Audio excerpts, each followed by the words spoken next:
કોઈ વ્યક્તિ બરાડા પાડે, કોઈ વ્યક્તિ આજુબાજુની વસ્તુને આમ પકડીને ખેંચી લે, એ દ્રશ્ય જોઈએ એટલે સામાન્ય માણસનો તો એમ જ લાગે કે આ કોઈ ભૂત પ્રેતવાળી ઘટના છે કે આને કંઈ વળગ્યું છે. 1 in 1000 કેસીસ એવા છે સડન ડેથ થઈ જાય. Time is brain. Every passing minute જેમાં ખેંચ આવતી હોય એ બ્રેનને કંઈ ને કંઈ ડેમેજ તો કરતું હોય છે. ઘેરની દવા આપવી પડે, એનેસ્થેશિયાના ડ્રગ્સ આપવા પડે કંટ્રોલ કરવા માટે. ડૉક્ટર, મેં એક વિડીયો જોયેલો, ઇન્ટરનેટ ઉપર ઘણો વાયરલ વિડીયો છે.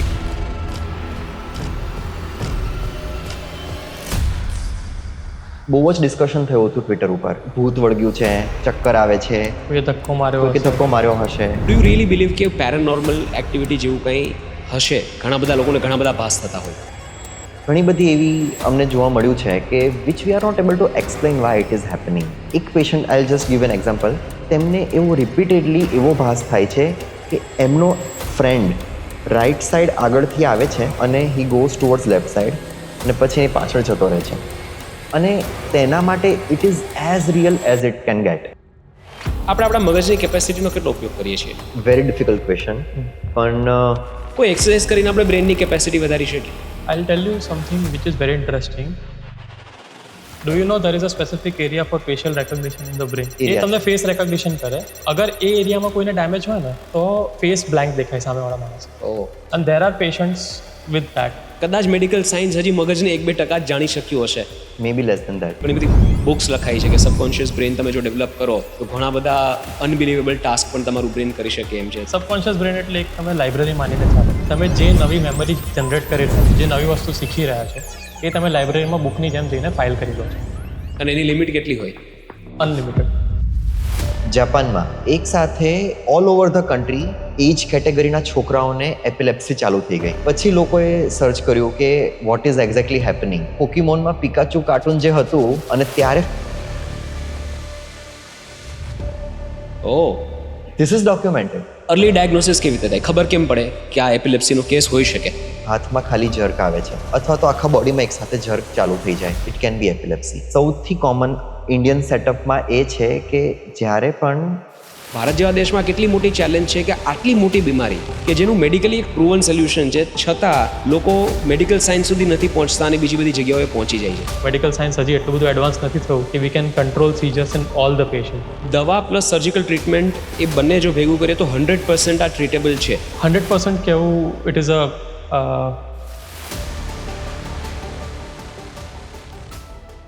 નમસ્કાર દોસ્તો, સ્વાગત છે આજના ખૂબ જ મહત્વપૂર્ણ એપિસોડમાં. મિત્રો, મહત્વપૂર્ણ એપિસોડ એટલા માટે છે કારણ કે આજે એક એવી બીમારીની વાત કરવા અમે જઈ રહ્યા છીએ કે જેના વિશે વાત થવી ખૂબ જરૂરી છે. તમે ઘણીવાર સાંભળ્યું હશે કે કોઈને વળગાણ થયું છે, કોઈ વ્યક્તિ અચાનકથી ધૂણવા માંડે છે, કોઈ વ્યક્તિ અચાનકથી એવું બિહેવિયર કરે છે કે આપણને એમ લાગે આની અંદર કોઈ ભૂત પ્રેત કે કોઈ આત્મા આવી ગઈ છે. અને ત્યાર પછી જે ભૂત પ્રેતને આત્માના જે સોલ્યુશન્સ વર્ષોથી ટ્રેડિશનલી જે આપણે કરતા હોય એવી રીતે એ સોલ્યુશન્સ લોકો શોધતા હોય છે અને સૌથી વધારે સફર એમાં પેશન્ટ કરે છે. આ બીમારીનું નામ છે એપિલેપ્સી. જેટલું ફેન્સી અને સિમ્પલ નામ લાગે છે એટલી જ ખતરનાક આ બીમારી છે કે અનપ્રિડિક્ટેબલ છે. ક્યારે પણ થઈ શકે છે, ગમે એ રીતે થઈ શકે છે અને કોઈ પણ લેવલે થઈ શકે છે. અને ક્યારેક ક્યારેક આ બીમારીથી જે સીઝર આવે, જે અચાનક વ્યક્તિ ધૂણવા માંડે કે અચાનકથી એવી એક્ટિવિટી કરે કે જેનું શરીર એના પોતાના કંટ્રોલમાં ન હોય, એ ક્યારેક જીવલેણ પણ બની શકે છે. અને ઘણા બધા લોકો કે જેમને મેડિકલી પણ ડાયગ્નોઝ થઈ ગઈ હોય આ બીમારી, એ લોકો ઘરની બહાર નથી નીકળી શકતા કારણ કે આ બીમારી અનપ્રિડિક્ટેબલ છે. ક્યારે પણ કાંઈ પણ થઈ શકે છે અને આ બીમારી કોઈને પણ હોઈ શકે છે. એસ્ટાબ્લિશ્ડ ફિગર્સના હિસાબથી 101 વ્યક્તિને આ બીમારી ડોક્યુમેન્ટેડ ફિગર્સના હિસાબથી. પણ એવા ઘણા બધા કેસીસ છે જે ડોક્યુમેન્ટ થતા જ નથી કારણ કે લોકો આને ભૂત પ્રેત વાળી ઘટનાઓ માને છે અને રિયલ બીમારી માનતા નથી. એના કારણે કદાચ જેટલી ગણાય છે એના કરતાં ડબલ આ બીમારી પ્રિવેલન્ટ હોઈ શકે છે ભારતમાં. એટલા માટે આ એપિસોડ ખૂબ જ જરૂરી છે અને આ એપિસોડ વિશે અવેરનેસ ખૂબ જ જરૂરી છે. અને આ બીમારી વિશે વાત કરવા માટે આપણી સાથે ઉપસ્થિત છે બે દેવને પણ દુર્લભ હોય એવા ન્યુરોલોજિસ્ટ અને એપિલેપ્ટોલોજિસ્ટ ડૉક્ટર્સ, જે કેડી હોસ્પિટલમાં પોતાની સેવા આપે છે, ડૉક્ટર અભિષેક ગોયલ અને ડૉક્ટર ઋતુલ શાહ. મિત્રો, એ બંનેએ પોતાનું ન્યુરોલોજીનું એજ્યુકેશન નિમ્હાન્સમાંથી કરેલું છે, જે ઇન્સ્ટિટ્યૂટ ઓફ નેશનલ ઇમ્પોર્ટન્સ માની એક ઇન્સ્ટિટ્યૂટ કે બહુ જૂજ ઇન્સ્ટિટ્યૂટ્સ એવી હોય કે જે નેશનલ લેવલ પર ઇમ્પોર્ટન્ટ હોય એવો દરજ્જો આપવામાં આવેલો હોય એવી ઇન્સ્ટિટ્યૂટમાંથી એમણે પોતાનો અભ્યાસ કરેલો છે અને કેડી હોસ્પિટલમાં વર્ષોથી પોતાની સેવા આપે છે. તો ચલો આજે આ બીમારી વિશે વાત કરીએ, જાણીએ અને આ જે ટેબુ છે એને દૂર કરીએ. Let's start. All right, doctors, welcome to the Jai Thadeshwar show. Really happy and honored to have you. મેં એક શબ્દ યુઝ કર્યો, દેવને પણ દુર્લભ, કે સમગ્ર ભારતમાં 140-50 કરોડની વસ્તીવાળા દેશમાં માત્ર 3 થી 4 હજાર ન્યુરોલોજિસ્ટ હોય એ ખરેખર દુર્ભાગ્યની વાત કહેવાય. એટલે બહુ રેર છે. અને આ બીમારી કે જેના વિશે લોકો વાતો જ નથી કરતા કે ટેબુ માને છે, એની વિશે આપણે આજે વાતો કરવાની છે.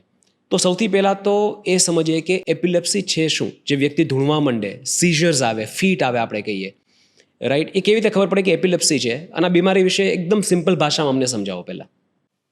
સો સીઝર એટલે કે ખેંચ, વાય, આંચકા, ચોંટા, આ બધી કોમન વર્ડ્સ છે. આપણે જે એપિલેપ્સી કે સીઝરને આપણે કહેતા હોઈએ છીએ. એપિલેપ્સી એટલે ખેંચની બીમારી. વારંવાર અગર કોઈકને ખેંચ આવવાનો પ્રોબ્લેમ થતો હોય તો તેને આપણે એપિલેપ્સી કહેતા હોઈએ છીએ. હવે ખેંચ એટલે શું? એટલે બ્રેઇનનો કોઈ એક પાર્ટ અથવા આખા બ્રેઇનમાં એક સાથે એબનોર્મલ ઇલેક્ટ્રિકલ એક્ટિવિટી ઉત્પન્ન થાય, which is excessive, it is more than that is required, જરૂરિયાત કરતાં વધારે થતી હોય, ત્યારે એ બોડી ઉપર અલગ અલગ રીતે બહાર આવે છે, જેને આપણે ખેંચ કહીએ છીએ. આ જે ખેંચ છે એના બે પ્રકારો હોય છે. એક છે સબ્જેક્ટિવ, એટલે પેશન્ટને ખબર પડે કે હા something is wrong with me, અને બીજું છે ઓબ્જેક્ટિવ, એટલે કે જે માણસ એમને જોતા હોય જ્યારે ત્યારે એમને દેખાય, એટલે જેને આપણે ખેંચ કહીએ છીએ. પેલી ઓરા અને આ સીઝર, આ ઇંગ્લિશ વર્ડ્સ છે. બરાબર, ઓકે. ડૉક્ટર, મેં એક વિડીયો જોયેલો, ઇન્ટરનેટ ઉપર ઘણો વાયરલ વિડીયો છે, કે કોઈ એક પોલીસમેન છે રેલવે સ્ટેશન પર ઊભા છે, 40 થી 50 વર્ષની વચ્ચેની એમની ઉંમર હશે. અચાનકથી આમ રાઈડ જોવાનું સ્ટાર્ટ કરે છે. આપણને એમ થાય કે એવી રીતે એક જ જગ્યાએ કેમ જોવે છે, અને પછી એ ગોળ ગોળ ફરવાનું સ્ટાર્ટ કરે છે. ગોળ ગોળ ફરતા ફરતા એક ચાલતી ટ્રેનની વચ્ચે કૂદી જાય છે અને પછી જીવ ગુમાવી બેસે છે. સો આ જે વિડીયો તમે જે વાત કરો છો ને, it was first noticed on Twitter. અને ટ્વિટર ઉપર એ સમય ઉપર થોડો હું એક્ટિવ હતો, અને ત્યારે અમે બંને અમૃતા હતા કોચીમાં, અને we both were working together, અને વી વેર અન્ડરગોઈંગ આ એપિલેપ્સી ફેલોશિપ. તો ત્યારે આ વિડીયો મેં ઋતુલભાઈને બતાવ્યો હતો કે આ what does it look like, આ શું લાગે છે તમને? અને ત્યારે ઋતુલભાઈએ કહ્યું હતું કે આ છે ને આ ગાયરેટરી સીઝર લાગે છે મને, એક ટાઈપનું એવી એપિલેપ્સી કે જે બ્રેઇનના એક પાર્ટમાંથી ઉત્પન્ન થાય છે અને પેશન્ટ રોટેટ કરવા માંડે છે. અને એ સમયે બહુ જ ડિસ્કશન થયું હતું ટ્વિટર ઉપર કે આ ભૂત વળગ્યું છે, કે આ ચક્કર આવે છે, કોઈ ધક્કો માર્યો કે ધક્કો માર્યો હશે, જે આપણને દેખાતો નથી. મોર્ફ્ડ વિડીયો છે, એઆઈ જનરેટેડ વિડીયો છે, એ ઘણી બધી ચર્ચા થઈ હતી. આઈ રિયલી વિશ કે એઆઈ જનરેટેડ વિડીયો હોત. Even we wish the same. અને પછી ત્યારે છે ને ટ્વિટર ઉપર diagnosis, I was the first, we were the first one on Twitter કે જ્યારે અમે ડાયગ્નોસિસ આપેલું હતું કે ધીસ ઇઝ એપિલેપ્સી. પછી એ જે હતો video, it got circulated everywhere with diagnosis of epilepsy, gyratory seizure. So એમને જે થયું હતું બ્રેનના, એમને ઓલરેડી એપિલેપ્સીની બીમારી હશે કદાચ, દવા લેતા હશે કે નહીં આપણને કહેવું ડિફિકલ્ટ હોય છે, બટ એ સમય દરમિયાન એમને સીઝરનો અટેક આવ્યો હતો. અને જ્યારે પણ એપિલેપ્સીનો અટેક આવે ત્યારે સૌથી ઇમ્પોર્ટન્ટ વસ્તુ આપણે એ જ ધ્યાનમાં રાખતા હોઈએ છીએ કે દર્દી સેફ હોવો જોઈએ, કે આસપાસના લોકોએ you have to create a safe environment. એમને એક જગ્યાએ સુવાડી દો, એક પડખે સુવાડી દો, પોતાની જાતને ઇન્જર ના કરે એ પ્રમાણે એમને સુવાડો. તો અનફોર્ચ્યુનેટલી એમની આસપાસ કોઈ પ્રોટેક્ટ કરવા માટે એ સમય દરમિયાન હતું નહીં. અને એટલા માટે this podcast is very important કે અગર તમારી સામે કોઈ પણ દર્દીને ખેંચ આવી રહી છે તો મેક શ્યોર કે એમની આસપાસ કોઈ શાર્પ ઓબ્જેક્ટ્સ ના હોય, એ પોતાની જાતને ઇન્જર ના કરે. કેમ કે ખેંચ એક એવી વસ્તુ છે કે 30 સેકન્ડથી 1 મિનિટ થઈ અને મોટાભાગના દર્દીઓમાં બંધ થઈ જાય છે. એ 1 મિનિટ દરમિયાન દર્દી પોતાના બોડી ઉપર કંટ્રોલ ખોઈ ચૂક્યો હોય છે. તો એટ ધેટ ટાઈમ જે બાય સ્ટેન્ડર્સ આસપાસના લોકો છે એમની રિસ્પોન્સિબિલિટી છે કે દર્દી પોતાની જાતને ઇન્જર ના કરે, આસપાસ બીજા કોઈને ઇન્જર ના કરે, અને એવું કંઈક ડેમેજ ના થાય કે ફ્રેક્ચર ના થાય એ પ્રમાણે ધ્યાન રાખવું પડે. અને અનફોર્ચ્યુનેટલી આ પોલીસમેનમાં એ જ સિચ્યુએશન થઈ હતી કે આસપાસ કોઈ પ્રોટેક્ટ કરી શક્યું નહીં એમને, એ કારણસર એ ટ્રેનની નીચે આવી ગયા. બહુ દર્દનાક સીન હતો. બહુ દર્દનાક scene. He just jumped into a running train. Yes. Right. Accept કરવું પણ અઘરું, અને કોકને એમ જ લાગે આને કઈ વળગાણા છે, બાકી આવું કોણ કરે. એક્ઝેક્ટલી. રાઈટ. પણ માણસ પોતાના બોડી પરથી કંટ્રોલ ગુમાવી બેસે છે કમ્પ્લીટલી, એવું થાય. યસ. કેમ કે જેમ અભિષેકભાઈએ કીધું કે મગજના કોઈ એક ચોક્કસ ભાગમાંથી તરંગો ઉત્પન્ન થાય અને સાદી ભાષામાં કહીએ તો શોર્ટ સર્કિટ થઈ જાય. એટલે એ સમય દરમિયાન માણસ શું કરી રહ્યો છે, શું થઈ રહ્યું છે, ઇવન એ સમય દરમિયાન કોઈ વાત કરી રહ્યું હોય તો પણ માણસને ખ્યાલ ના આવે કે શું થઈ રહ્યું છે એની આસપાસ. અને ઘણી વખત તો we say that it is a defence mechanism created by brain કે માણસને યાદ નથી રહેતું. એવું કેવું? કેમ કે છે ને એવું માનવામાં આવે છે, જેમ કે આપણે તમે ઘણી વખત જોતા હશો કે એક્સિડન્ટ થયો પછી યાદ નથી રહેતું. આપણે ઘણી જૂની મૂવીઝમાં એવું જોતા હોઈએ છીએ કે એક્સિડન્ટ થયો, માથા પર વાગે ને પછી ભૂલી જાય કે શું થઈ ગયું. બટ ઇન અ વે આપણે જોવા જઈએ તો it is a trauma. So V feel that it is more likely કે બ્રેનનો ડિફેન્સ મિકેનિઝમ છે પોસ્ટ ટ્રોમેટિક સ્ટ્રેસથી બચવા માટેનું, કે યાદ ના રહે તો તમને પોસ્ટ ટ્રોમેટિક સ્ટ્રેસ ના થાય. નહીં તો એપિલેપ્સીના દર્દીઓને તો ઘણી વખત ફ્રીક્વન્ટલી ખેંચ આવતી હોય, મહિનામાં એકવાર આવે, વર્ષમાં એકવાર આવે. જ્યારે આપણા લોકોને એપિલેપ્સીના દર્દીને જોઈને આટલું બધું અફેક્ટ કરી શકે, ઘણા લોકોને રાત્રે ઊંઘ ના આવે આ જોયા પછી, તો તમે વિચારો કે જે દર્દીને પોતાના ઉપર આ વસ્તુ વીતી હોય તેને કેટલો ટ્રોમા થઈ શકે. સો in a way I believe it is a protective mechanism of the brain, કે ભૂલી જાય છે એ સારું છે, દર્દીને યાદ નથી રહેતું કે શું થઈ રહ્યું છે. આઈ એમ સો અમેઝડ ડૉક્ટર ઋતુલ એન્ડ ડૉક્ટર અભિષેક કે મેડિકલ સાયન્સ આટલું એડવાન્સ કરી ગયું છે કે એટલીસ્ટ હવે આપણે એ લેવલે પહોંચ્યા છીએ કે ખબર પડે છે કે મગજના કયા ભાગમાં પ્રોબ્લેમ છે, કયા ભાગમાં કયો સેલ મ્યુટેટ થઈને કે એમાં કોઈ પ્રોબ્લેમ કે ભાઈ ઇલેક્ટ્રિકલ જે પેલા તરંગો આવવા જોઈએ એ ત્યાં સુધી મેડિકલ સાયન્સ પહોંચી ગયું છે. પણ છતાં મને એવું લાગે છે, અને આ અમારો એક ઇગ્નોરન્ટ ઓપિનિયન છે, કે કદાચ મેડિકલ સાયન્સ હજી મગજને 1-2% જ જાણી શક્યું હશે. મે બી લેસ ધેન ધેટ. રાઈટ? તો આવું તો કેટલું હશે જે આપણી જાણની બહાર છે. એક્ઝેક્ટલી. વાવ. ઓકે. તમે સૌથી ખરાબ કેસ એપિલેપ્સીના કેવા જોયેલા છે? સી હાર્ટ બ્રેકિંગ કેસીસ કહીએ તો એવા હોય છે કે જે 1 દિવસનું કે 2 દિવસનું બાળક હોય અને કોન્સ્ટન્ટ ખેંચ ચાલુ હોય, 24 કલાક સુધી ખેંચ ચાલુ હોય અને ખેંચ કંટ્રોલમાં જ ના આવે. So those are heart breaking cases કે sometimes we give all the medications. વિચારો 1 દિવસ 2 દિવસના બાળકોને આવી રીતે ખેંચ આવતી હોય, મગજમાં ઓક્સિજન ઓછું પહોંચ્યું કે શુગર ઓછી થઈ ગઈ. So it is very heartbreaking to see. એટલે આને in a way we consider as the most challenging cases, કે જેમાં ખેંચ કંટ્રોલ કરવું જરૂરી હોય, એ સમય દરમિયાન ડાયગ્નોસિસ કરવું જરૂરી છે. અને એઝ વી સે time is brain. Every passing minute જેમાં ખેંચ આવતી હોય એ બ્રેનને કંઈ ને કંઈ ડેમેજ તો કરતું હોય છે. સો ઘણા દર્દીઓમાં કારણ મળી જાય ને આપણે એનો ઇલાજ કરી દઈએ અને મટી જાય, એ ખેંચની દવા ટાઈમ ઉપર આપી દઈએ અને મટી જાય. But there are still few cases, જેમ તમે કીધું કે મેડિકલ સાયન્સ હજી એટલું બધું એડવાન્સ નથી થયું કે we can control scissors in all the patients. So those are the cases V find it as challenging cases. કે ઘણા એડલ્ટ પેશન્ટ્સ પણ એવા આવતા હોય છે કે જેમને કોન્સ્ટન્ટ ખેંચ ચાલુ ને ચાલુ રહેતી હોય, જેને અમે સુપર રિફ્રેક્ટરી સ્ટેટસ એપિલેપ્ટિકસ કહીએ. નામ જેટલું મોટું છે એટલું જ ડિફિકલ્ટ છે એને ટ્રીટ કરવું. ઘણી વખત દર્દીઓ 4 અઠવાડિયા 6 અઠવાડિયા સુધી વેન્ટિલેટર પર સપોર્ટ પર રહેતા હોય છે. ઘેરની દવા આપવી પડે, એનેસ્થેશિયાના ડ્રગ્સ આપવા પડે ખેંચ કંટ્રોલ કરવા માટે. બટ અત્યારે આપણી પાસે એવા સાધનો અવેલેબલ છે કે જેના બેઝિસ પર એટલીસ્ટ આપણે સુપર રિફ્રેક્ટરી સ્ટેટસ એપિલેપ્ટિકસને કંટ્રોલ કરી શકીએ. બધા નહીં તો મેજોરિટી ઓફ ધ દર્દીને આપણે એમાંથી બહાર લાવી શકીએ અને વિધાઉટ એની ન્યુરોલોજિકલ ડેફિસિટ્સ બચાવી શકીએ છીએ. એટલે ફર્સ્ટ ઓફ ઓલ તો ડાયગ્નોસિસ, કે આ ખેંચ છે અને નથિંગ એલ્સ. તો તેના માટે અમારી પાસે ઘણા બધા ટૂલ્સ છે. One of the tools is video EG. Video EG એટલે સામે કેમેરા હોય અને ઇજી એટલે કે ECG of brain, simple language. અંદર સાથે એક્ટિવિટીઝ ટ્રેક કરે. એ બધી કેપ્ચર થઈ જાય અને we wait for the seizure or we reduce medication. આપણે દવાઓ ઓછી કરીએ સ્ટેપ બાય સ્ટેપ અને ખેંચો લાવીએ.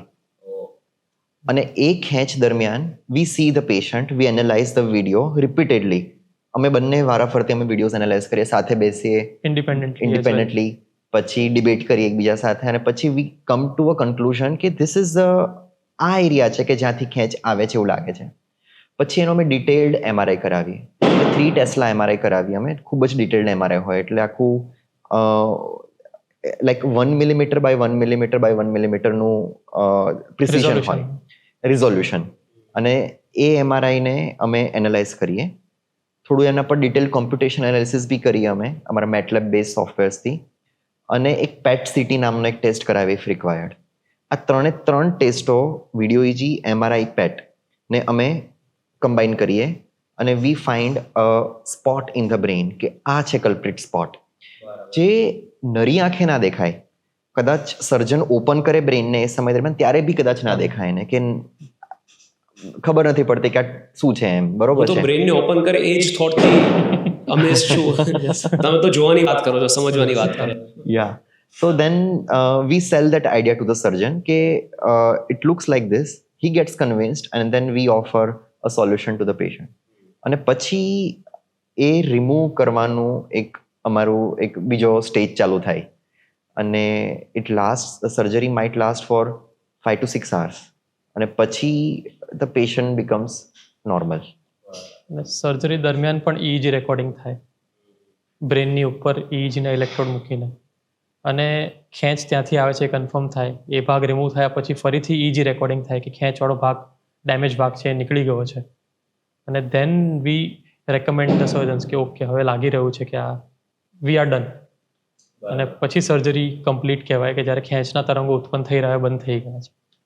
એ જે પાર્ટ આપણે જે રિમૂવ કર્યો એને અમે હિસ્ટોપેથોલોજીકલ એનાલિસિસ માટે બી મોકલીએ, જેમાં ન્યુરોપેથોલોજિસ્ટ હોય, they are also super specialist. Okay, અને એમનું એનાલિસિસ કરે, માઇક્રોસ્કોપિક એનાલિસિસ કરીને કન્ફર્મ કરે કે આ તમે જે પાર્ટ રિમૂવ કર્યો છે it was really pathological and not a normal brain tissue. અને ત્યારે આપણને એક સક્સેસફુલ સ્ટોરી આખી વીવ થાય. હા, ઓકે, તમે જે રીતે તરંગો ઉત્પન્ન થવાની વાત કરો છો એવી રીતે મારા મગજમાં અત્યારે 20-25 ક્વેશ્ચન્સ એક સાથે ઉત્પન્ન થાય છે.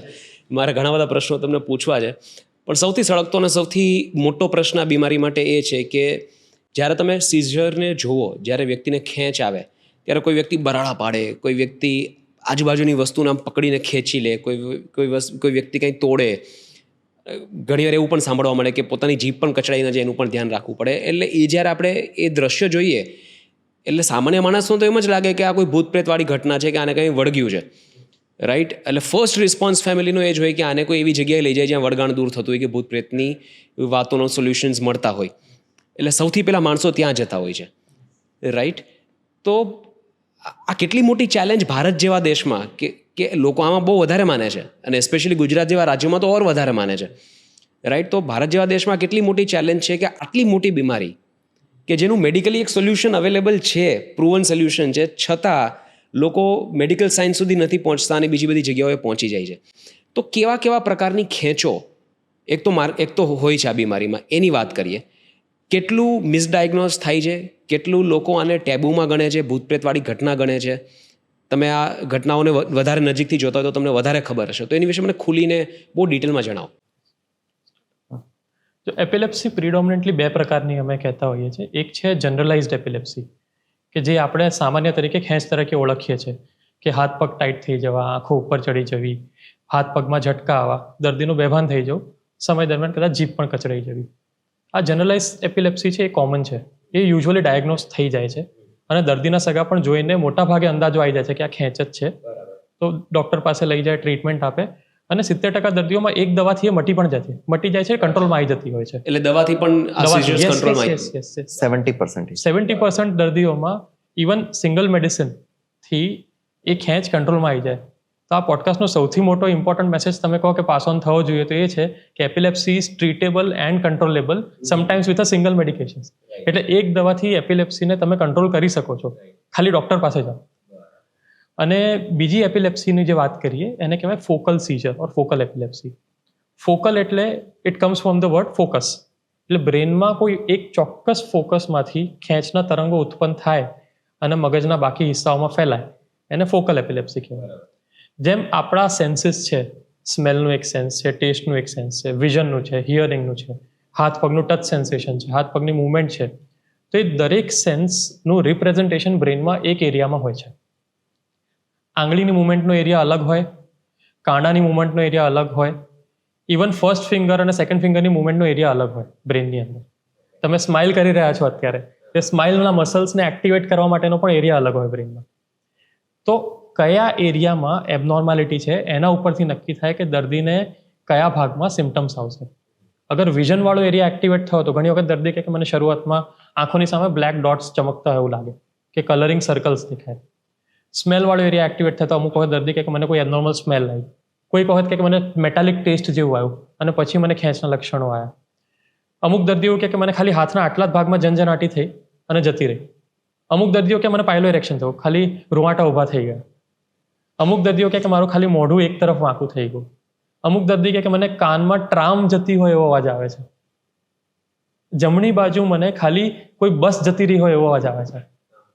અમુક કહે કે મારી બાજુમાંથી કોઈ બેન જતા રહે એવું લાગે છે. Oh, so all these are it is hyper activation of our senses. જે સેન્સીસ આપણા નોર્મલી છે એને એબનોર્મલ રીતે કોઈ રીતે એક્ટિવેટ થઈ જાય તેવું. અમુક દર્દીઓને એવું લાગે કે હું આ જગ્યા પર આ જ કોન્વર્સેશન હમણાં કરી ચૂક્યો છું પહેલા, દેજાવું. અમુક દર્દીઓને એવું લાગે કે જે વારંવાર સેમ રસ્તેથી જતા હોય અને કંઈક આ તો હું કોઈ નવી જગ્યાએ આવી ગયો છે, જમાય એવું. તો આ બધા સિમ્ટમ્સ થઈ શકે છે. આને ફોકલ એપિલેપ્સી કહેવાય. તો કોઈ પણ એક ફોકસમાંથી જે ફોકસ બ્રેનના જે સ્પેસિફિક એરિયામાં એબનોર્માલિટી હોય ત્યાં તરંગો ઉત્પન્ન થાય એટલે એ પ્રકારના લક્ષણો આવે. તો આ બધા લક્ષણો છે ને એ આઈડેન્ટિફાઈ કરવા બહુ ડિફિકલ્ટ હોય છે. અમુક દર્દી કે મને આંખોની સામે કંઈ ઝબક ઝબક દેખાય તો આંખના ડૉક્ટર પાસે જતા રહે. અમુક કે મને કાનમાં સંભળાય છે તો ENT સર્જન પાસે જાય. કે એબનોર્મલ ટેસ્ટ આવે છે તો કે તને ખાવાનું ભાવતું જ નથી તો શું આખો દિવસ એટલે એબનોર્મલ ટેસ્ટની કમ્પ્લેન કરે છે. પેરેન્ટ્સ એવી કમ્પ્લેન કરે. એટલે હવે તો કોવિડ જ કહી દે, આને કોવિડ હશે. એક્ઝેક્ટલી. અને ઘણા પેશન્ટ્સ એવા હોય કે જે એવી કમ્પ્લેન કરે એટલે દે આર એ ગેસ્ટ્રોએન્ટરોલોજિસ્ટ પાસે ઘણી બધી વાર જાય કે પેટમાંથી આમ ઉલટી જેવું બહુ વધારે વાર થાય અને પેટમાં પતંગિયા ચાલતા હોય એવું લાગે, એમાં સેન્સેશન આવે, સમથિંગ ઇઝ એબનોર્મલ. એક આમ રાઇઝિંગ એપિગેસ્ટ્રિક સેન્સેશન છે અમે કહેતા હોઈએ છીએ. અને એ જે ફોકસ છે ઇટ ઇઝ ફ્રોમ મીઝિયલ ટેમ્પોરલ, એટલે કે ટેમ્પોરલ લોબનો એક એરિયા હોય રાઇટ કે લેફ્ટ સાઈડ કે જ્યાં આપણી મેમરીઝ ને બધું સ્ટોર્ડ હોય. અને temporal lobe epilepsy is one of the most common epilepsy કે વિચ ઇઝ મિસડાયગ્નોસ્ડ અને ઇટ ઇઝ સર્જિકલી રેમેડિયેબલ. એનું આપણે અગર ડાયગ્નોઝ થઈ ગયું તો ઓપરેશન કરીને એનું આપણે ઈલાજ કરી શકીએ છીએ અને પેશન્ટ બીકમ સીઝર ફ્રી. પછી ધીમે ધીમે દવાઓ બી ઓછી થતી જાય જેમ સમય જાય એવી રીતે. અને ફન ફેક્ટ, ઇન્ડિયાના એક બહુ મોટા એપિલેપ્સી સર્જન છે જેમને પોતાને ટેમ્પોરલ લોબ એપિલેપ્સી હતી, એમનું ઓપરેશન થઈ ગયું, મટી ગયા છે અને he is one of the biggest epilepsy surgeon in India. So epilepsy સર્જરીમાં જે ફોકલ એપિલેપ્સી કહીએ ને એમાં અભિષેકભાઈએ કીધું એ પ્રમાણે કે ટેમ્પોરલ લોબ એપિલેપ્સી છે સૌથી કોમન છે ફોકલ એપિલેપ્સીમાં અને ઇટ ઇઝ ટ્રીટેબલ એપિલેપ્સી, સર્જિકલી ટ્રીટેબલ એપિલેપ્સી છે ટેમ્પોરલ લોબ એપિલેપ્સી જે છે. એટલે ફોકસમાંથી તો ઉત્પન્ન થાય પછી બ્રેનના અલગ અલગ હિસ્સામાં ફેલાય તો બાકીના લક્ષણો પછી આવે, પણ જે શરૂઆતના લક્ષણો છે એ જરૂર હોય છે. ઘણા બધા પેશન્ટ્સ એવા બી હોય કે જે આપણને કહે કે હું તો દવા લઉં છું, 4-5 દવા લઉં છું પણ છતાંય મળતી નથી, એટલા ખેંચ નથી. એટલે ત્યારે એક શબ્દ આવે છે કે drug resistant epilepsy. 30% of focal epilepsies are drug resistant epilepsies. દવાથી કોઈ ફરક ન પડે. હા, દવાથી ફરક ના પડે ને. એટલે એ બધા કેસીસ જે હોય તેનું આપણે ઓપરેશન તરફ આપણે વિચારવાનું ચાલુ કરી દેવું પડે. તો દવા પ્લસ સર્જિકલ ટ્રીટમેન્ટ એ બંને જો ભેગું કરીએ તો 100% આ ટ્રીટેબલ છે. 100% કહેવું it is a very optimistic figure કે કંટ્રોલેબલ છે. જો સ્ટેટિસ્ટિકલી સ્પીકિંગ કે 100 દર્દીઓને એપિલેપ્સી તરીકે ડાયગ્નોઝ થયું છે તો 70 દર્દીઓને તો એક દવાથી કંટ્રોલ થઈ છે. બાકીના 30 દર્દીઓ છે એમાં આપણે પ્રી સર્જિકલ ઇવેલ્યુએશન કરવું પડે એ ચેક કરવા માટે કે આ દર્દીને સર્જરીથી ફાયદો થયો છે કે નથી. એ કેવી રીતે ખબર પડે? એના માટે આપણે અમુક ટેસ્ટ કરીએ જેને 3 ટેસ્લા MRI કહેવાય. એક વિડીયો EEG નામનો ટેસ્ટ હોય. વિડીયો EEGમાં શું હોય કે એક રૂમમાં પેશન્ટ દર્દી સૂતા હોય, EEGના ઇલેક્ટ્રોડ લગાવેલા હોય, કેમેરા ઓન હોય, દર્દીને હોસ્પિટલની અંદર ખેંચ લાવવાની કોશિશ કરતા હોય. એ દર્દીને એમ બી દવા કામ નથી કરી રહી એટલે ફ્રિકવન્ટલી ખેંચ આવે છે. એ ખેંચ જ્યારે આવે ત્યારે આપણે વિડીયો કેમેરામાં કેપ્ચર કરીએ. મેં તમને જેમ કીધું કે દરેક પાર્ટનો અલગ લક્ષણ સ્પેસિફાય થતું હોય તો પેશન્ટના ફર્સ્ટ હાવભાવ શું હતા એના પરથી અમે લોકો ચર્ચા કરીને નક્કી કરીએ કે ચલો જમણી બાજુ થયું છે તો ડાબી બાજુના મગજમાં આ ભાગમાંથી કદાચ ખેંચ ઉત્પન્ન થઈ હોય. એટ ધ સેમ ટાઈમ EEGમાં તરંગો ક્યાંથી ઉત્પન્ન થઈ રહ્યા છે એ ચેક કરીએ. એ બંને મેચ થાય એટલે આપણે એ તો કોન્ફિડન્ટ છે કે ચલો જબ ડાબી બાજુથી આવે છે, આગળથી આવે છે કે પાછળથી આવે છે, એ હાઇપોથેસિસ જનરેટ થાય. પછી MRIમાં જઈને જોઈએ. MRIમાં પણ એ જ એરિયા એબનોર્મલ હોય તો પછી અમે લોકો આગળ નક્કી કરીએ કે ચલો MRIમાં આ એરિયા એબનોર્મલ છે અને EEGમાં એબનોર્માલિટી આવી છે તો 1+1 કરીએ એટલે ત્યાંથી જ ખેંચ આવતી હોય એને we are more then 80-90% certain. પછી જોઈએ કે અગર આ એરિયાને આપણે રિમૂવ કરીશું તો દર્દીને કોઈ પરમનન્ટ ડેમેજ થાય એવું છે કે નહીં. અગર પરમનન્ટ ડેમેજ થાય એવું હોય તો પછી એવું વિચારીએ કે અડધો પાર્ટ કાઢીને દર્દીને સીઝર દવા સાથે ભલે થોડો 1-2 ખેંચ આવે. એટલે તમે જે રિમૂવ કરવાની વાત કરો છો એ સેલ્સ કાઢે કે થોડોક પાર્ટ બ્રેનમાંથી કાઢે? જે એબનોર્મલ પાર્ટ છે આપણે એપેન્ડિક્સ જેવો પાર્ટ કહીએ કે જે પાર્ટ એબનોર્મલ છે, કામ નથી કરી રહ્યો એટલે અને કટ નુકસાન કરીને કરી કાઢી રહ્યો છે. નાખવામાં આવે. કટ કરીને એને કાઢી નાખવામાં આવે. યુ રિમૂવ અને ધેટ. અત્યારે તો અમુક એવા ઓપ્શન્સ પણ છે કે જ્યાં આગળ આપણે બાળી પણ શકીએ. એક નાનું હોલ કરી એક ઇલેક્ટ્રોડ અંદર જાય, એ પાર્ટને બર્ન કરી પેલું નાખે. કેમો જે કેન્સરમાં કરે છે એવી રીતે. હા, આને રેડિયો ફ્રીક્વન્સી એબ્લેશન કહેવાય. It is a very focused process. અમુક સેલ્સ ડીએક્ટિવેટ કરી નાખે અમુક બેઝિકલી. સેલ્સને બાળી નાખે. યસ, એબ્લેટ કરી નાખે. અમુક ક્વેશ્ચન્સ મારા થોડા ચાઇલ્ડ લાઇક ક્યુરિયોસિટીમાંથી પણ આવશે. I will come back to epilepsy ઉપર આપણે પાછા આવીએ. પહેલાં તો જે તમારી મગજની જે સમજ છે એ સમજથી હું બહુ ઇમ્પ્રેસ છું. અને સ્વાભાવિક છે કે તમે નોર્મલ માણસ કરતાં મગજને કદાચ અને ઘણું વધારે સારી રીતે જિયોગ્રાફિકલી અને એની ઇમ્પેક્ટ વાઇઝ પણ સમજી શકતા હશો કે મગજમાં કયા એરિયામાં શું હોય. જે રીતે તમે કીધું કે એપિલેપ્સીમાં માણસને આંખની સામે કંઈ દેખાય, કોઈ બાજુમાંથી નીકળવું હોય એવો ભાસ થાય, રાઈટ, કે કોઈ એક પર્ટિક્યુલર ટેસ્ટ આવવા માંડે, કોઈ એક સ્મેલ આવવા માંડે. તો ડઝ ઇટ મીન કે આપણી જે મેમરીઝ છે એના દ્વારા મગજ કોઈ પણ સેન્સેશન જાતે ઊભું કરી શકે? એ કેપેબિલિટી હ્યુમન્સમાં છે, મગજમાં, હ્યુમન બ્રેનમાં છે કે એક સેન્સેશન ઊભું કરી શકે? આને કહેવાય હેલુસિનેશન્સ. હેલુસિનેશન્સ એટલે આપણને એવી સેન્સેશન કે જે એકચ્યુઅલીમાં નથી તો પણ આપણને પરસીવ થાય છે. એટલે કે ઘણીવાર સાયકેટ્રિક પેશન્ટ્સ હોય કોઈ, તો તેમને એવું ભાસ થાય કે મારી સામે મારા દાદી ઊભા છે, જે આજથી 10-15 વર્ષ પહેલાં એમનું દેહાંત થઈ ગયું છે, છતાં એમને દેખાય ત્યાં. તો શી ઇઝ હેલુસિનેટિંગ. દાદી છે નહીં તો પણ દેખાય છે. It can B psychiatric symptom, it can B a neurological symptom. અમારી પાસે એવા ઘણા બધા પેશન્ટ્સ છે કે એક patient, I just give an example, કે એક ભાઈ છે, he was around 50 or 55 years, અને તેમને એવો રિપીટેડલી એવો ભાસ થાય છે કે એમનો ફ્રેન્ડ રાઈટ સાઈડ આગળથી આવે છે અને he goes towards left side, અને પછી એની પાછળ જતો રહે છે વાતો કરીને. રિપીટેડલી હા, એમની સાથે વાતો કરે છે રિપીટેડલી, ઓવર ટાઈમ રિપીટેડલી. આખો દિવસ આ જ આખું એનું પ્રકરણ ચાલુ હોય છે. અહીંથી આવે અને પાછળ જતો રહે, અહીંથી આવે પાછળ જતો રહે. અને તેના માટે it is as real as it can get. they lot of people they showed, સાયકેટ્રિસ્ટને બતાવ્યું છે અને ઘણા બધા ડોક્ટર્સને બી બતાવ્યું છે. અને યસ, સાયકેટ્રિક બીમારી જ લાગતી હતી બધાને, ટિલ વી ડીડ વિડીયો ઇજીમાં ખબર પડી કે એમને લેફ્ટ સાઈડ ઓફ બ્રેઇનમાં એક ફોકસ છે કે જ્યાંથી એ આ ઉત્પન્ન થાય છે, વિઝન ઉત્પન્ન થાય. હા. સો લેફ્ટ સાઈડ ઓફ બ્રેઇનમાં પાછળની સાઈડ ટેમ્પોર ઓક્સિપિટલ એરિયામાંથી એમને સીઝર્સ આવતા હતા, એટલે પાછળનો એરિયા, અને તે એક્ટિવેટ થાય અને એમને એ ટાઈપની મેમરી એની રિક્રુટ થઈ, હા, આખી રીપ્લે થતી રહી. આવું પણ એક સીઝર હોઈ શકે આ ટાઈપનું. આ ટાઈપનું બી સીઝર હોઈ શકે. પછી શું થયું? પછી વી ગેવ મેડિકેશન્સ જેનાથી સીઝર્સ ડાઉન થઈ ગયા, અને પછી MRI ડિટેલ્ડ એમાં કરાયો, અને એમાં આપણને દેખાયું કે એક નાનું હેમરેજ હતું એમને. પછી એનું રિઝોલ્યુશન થઈ ગયું, અને પછી હી ઇઝ નાઉ ઓકે. બરાબર. Can I ask you a very interesting question? Bing doctors, હવે તમે મગજને આટલું નજીકથી જ ઓળખો છો, જાણો છો, આવા કેસીસ જોયેલા છે કે કોઈ વ્યક્તિને એક બીજું વ્યક્તિ દેખાય છે જે કદાચ ગુજરી ગયું છે, રાઈટ, અને પછી એ અલ્ટિમેટલી બ્રેઇનના કોઈ પાર્ટમાં કોઈ હેમરેજ છે કે કોઈ ટિશ્યુ ડેમેજ થયો છે, એને કારણે આ શક્ય છે. તો ડુ યુ રિયલી બિલીવ કે પેરાનોર્મલ એક્ટિવિટી જેવું કંઈ હશે? ઘણા બધા લોકોને ઘણા બધા ભાસ થતા હોય, તો ડુ યુ રિયલી બિલીવ, એટલે તમને એક અંશે પણ બિંગ ડોક્ટર્સ એ વાતમાં બિલીવ છે કે તમારા હિસાબથી જેટલી પણ આવી એક્ટિવિટીઝ છે બધું કોઈને કોઈ ન્યુરોલોજિકલ કે સાયકોલોજિકલ ડિસઓર્ડર હોઈ શકે? So paranormal activities are those activities જેનું આપણી પાસે સાયન્ટિફિક બેકગ્રાઉન્ડ નથી, જેનું સાયન્ટિફિક નોલેજ નથી આપણી પાસે. એવી તો બહુ બધી ફિનોમિનન છે કે જેનું આપણી પાસે સાયન્ટિફિક અત્યારે એક્સપ્લેનેશન નથી. જે અત્યારે ઓછું છે જેનું પ્રમાણ, આજથી 50 વર્ષ પહેલાં, આગળ જતા 50 વર્ષ પછી કદાચ એનું પ્રમાણ ઓર ઓછું થશે. પણ ઘણી બધી એવી અમને જોવા મળ્યું છે કે which we are not able to explain why it is happening, અને જેનો આપણી પાસે આન્સર નથી અત્યારે.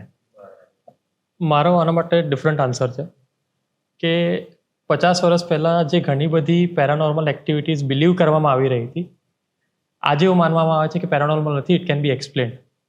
સો બની શકે કે અત્યારે આપણી પાસે જે અભિષેકભાઈએ કીધું કે જેના આન્સર્સ નથી, મે બી 50 years later we'll be able to know કે this is because of a specific area of a brain or specific sensation or a specific chemical કે જેના લીધે આ સિમ્ટમ્સ આવી રહ્યા છે. તો બધાના ઓપિનિયન ડિફર થાય છે and that is what it is કે સાયન્સ પાસે જેના આન્સર્સ નથી એમાં આપણી પાસે ખાલી ઓપિનિયન જ છે.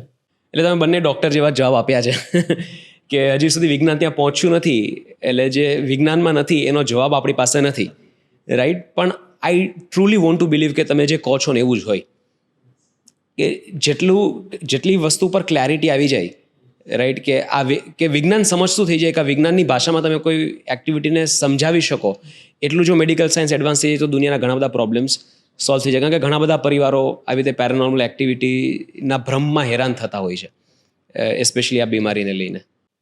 એટલે ઘણી વખત તો છે ને અમે લોકો એવું પણ માનતા હોઈએ છીએ કે અમુક દવાઓ જે આપતા હોય છે પાર્કિન્સન્સ ડિસીઝની બીમારીમાં, કે ઘણી બધી જે સાયકેટ્રિક મેડિકેશન્સ છે એ પોતે હાલુસિનેશન્સ ઉત્પન્ન કરી શકે છે. તો if a drug is capable, if a medicine is capable of creating a chemical imbalance in the brain, કે chemical imbalance અગર કોઈ દવા કરી શકતું હોય બ્રેનમાં અને એના લીધે તમને hallucinations થઈ શકતા હોય, તો બ્રેન જાતે તો એટલું સક્ષમ છે જ કે કરી શકે. એટલે એ તો એક વસ્તુ માનવામાં આવે જ છે કે hallucinations જે પેરાનોર્મલ એક્ટિવિટીઝ આપણે જે બિલીવ કરી રહ્યા હોઈએ, these are a type of hallucinations. અને hallucinations તો બ્રેન ક્રિએટ કરવા માટે પૂરી તરફ સક્ષમ છે. અલ્ઝાઇમર્સ ડિસીઝ જે કહેવાય આપણે ડિમેન્શિયા, જેમાં બ્રેનની ધીમે ધીમે ફંક્શનિંગ ઓછું થતું જાય જેમ જેમ એજ થાય પ્રમાણે, તો તેમાં હેલુસિનેશન્સ બહુ જ કોમન હોય છે. એમાં અલગ અલગ ટાઈપના હેલુસિનેશન્સ દેખાય એમને. વિઝ્યુઅલ હેલુસિનેશન બી ઘણીવાર દેખાય ડિમેન્શિયામાં. વિઝ્યુઅલ હેલુસિનેશન એટલે એવી વસ્તુ દેખાય એમને કે જે છે નહીં. અમુક છોકરાઓ રમતા હોય એવું દેખાય, આગ લાગી ગઈ હોય એવું દેખાય, અને ઘણીવાર એવું થાય એમને કે લોકો મારી અગેન્સ્ટ બોલે છે, મારી અગેન્સ્ટ થઈ ગયા છે, એટલે એને ડિલ્યુઝન કહેવાય. એવી વસ્તુ કે જે એક્ઝિસ્ટ નથી થતી અને છતાં પણ એને હંમેશા એવું એક શક રહેતો હોય છે દુનિયાની અગેન્સ્ટ, કે ના મારી અગેન્સ્ટ કાવતરું ઘડાય છે. એટલે બ્રેન પાસે એટલી તાકાત તો છે જ to create a reality or false reality. અને અભિષેકભાઈએ જે કીધું ને એમાં I would like to add one point, કે ઘણી વખત એવા હાલુસિનેશન્સ થતા હોય છે કે પેશન્ટના જે કેર ગીવર હોય, તો પેશન્ટ એવું માને છે કે આ કેર ગીવરને કોઈ ઇમ્પોસ્ટરે બદલી લીધું છે, કે આ બીજો કોઈ જ માણસ છે, આ મારો કેર ગીવર નથી અને કોઈ એની જગ્યાએ આવી ગયો છે અને મારા કેર ગીવરને કંઈ કરી નાખ્યું છે, બહેરૂપ્યો છે કોઈ. Oh yes, I can relate with this now. મારા પરદાદી, શી વોઝ 98-99 અને એમને ડિમ્નેશિયા હતું. તો એ બધાને ભૂલી જાય. એવરી ટાઈમ વી મીટ હર અમારે ઓળખાણ આપવી પડે કે હું કોણ છું, હું તમારા સનના સનનો સન છું, એવી રીતે મારે ઓળખાણ આપવી પડે. નામ લઈને પછી 5 મિનિટ થાય એમને ઓળખતા, અને પછી ફરી પાછા હું સાંજે એમને મળું તો પાછા ભૂલી ગયા હોય કે આ કોણ છે, એટલે મારે ઓળખાણ આપવી પડે. તો એક વખત એવું થયું કે મારા જ દાદા એમના રૂમમાં જતા હતા, એન્ડ શી સ્ટાર્ટેડ સ્ક્રીમિંગ કે આ કોઈ મારા રૂમમાં કોઈ ઘૂસી ગયું છે અને મને મારવા માગે છે, રાઈટ. તો એ આ હેલુસિનેશન કે એ વ્યક્તિને તો ઓળખતા નથી કારણ કે એ મેમરી એની ઇરેઝ થઈ ગઈ છે, નવી મેમરી પ્લાન્ટ થઈ ગઈ. નવી મેમરી પ્લાન્ટ એટલે બ્રેન એ અલ્ટરનેટ રિયાલિટી ઊભી કરે છે. અને there is a word called confabulation. તો confabulation એટલે શું કે અગર કોઈ માણસ છે ફોર એક્ઝામ્પલ આલ્કોહોલ કન્ઝ્યુમ કર્યું છે અને એને યાદ નથી કે શું થયું છે, એને એટલું યાદ રહેતું હોય કે હું આ જગ્યાએ ગાડીમાં ગયો હતો, ગાડી લઈને હું સીજી રોડ ગયો, પછી હું વડોદરા જઈને પાછો આવ્યો, વચ્ચે શું થયું ભૂલી ગયો. તો કે હું તો ગાડીમાં ગયો હતો, મેં ગાડી ચલાવી, BMW હતી. સો આ જે વચ્ચેની ગેપ્સ છે, એ brain is capable of filling that gap to complete the story. એ આખી false હોય. એ આખી ખોટી સ્ટોરી. અને એમના માટે એટલી જ સાચી હોય જેટલું આપણા માટે આ રિયાલિટી સાચી છે. They will be so confident on it. અને it will be fluent story. તમને સ્ટોરી કહેશે, અગર તમે એમની સાથે નહીં હોય તો તમને ખબર નહીં પડે કે આ વસ્તુ એકચ્યુઅલમાં થઈ છે કે નથી થઈ. સો there is a word for it, it is called confabulation.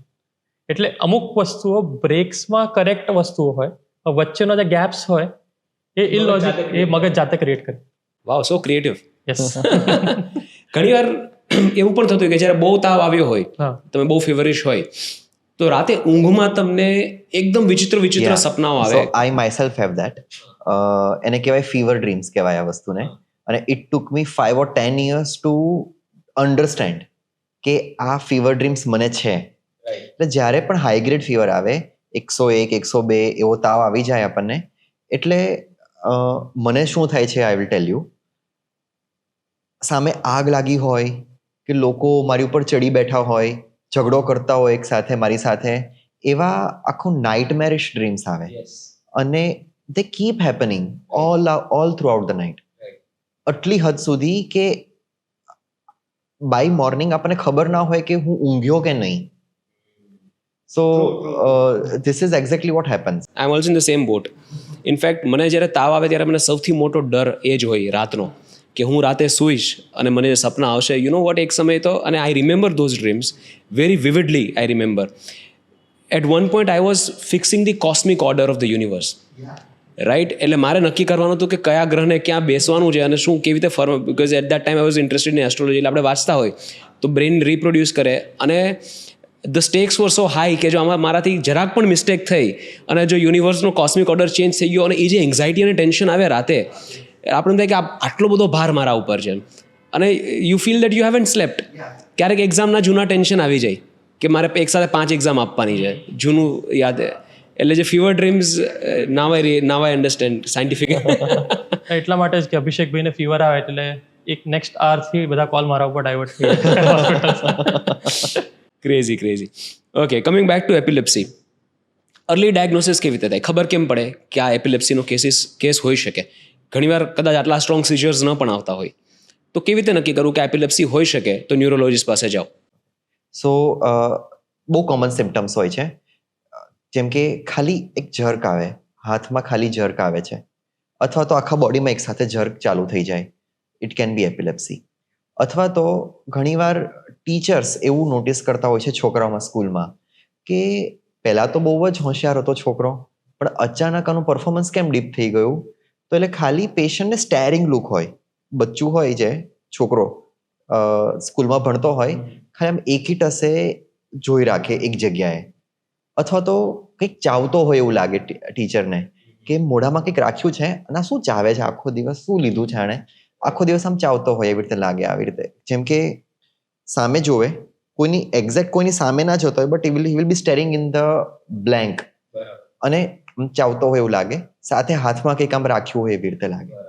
અથવા તો ઘણીવાર એવું થાય કે હાથમાં કંઈ પણ વસ્તુ પકડી હોય એને આમ મેનિપ્યુલેટ કરે, એને મચેડે, હા, સમથિંગ ફિજેટી બિહેવિયર આવે, અને એ ચાલે 2 થી 3 મિનિટ, અને patient does not remember any of it.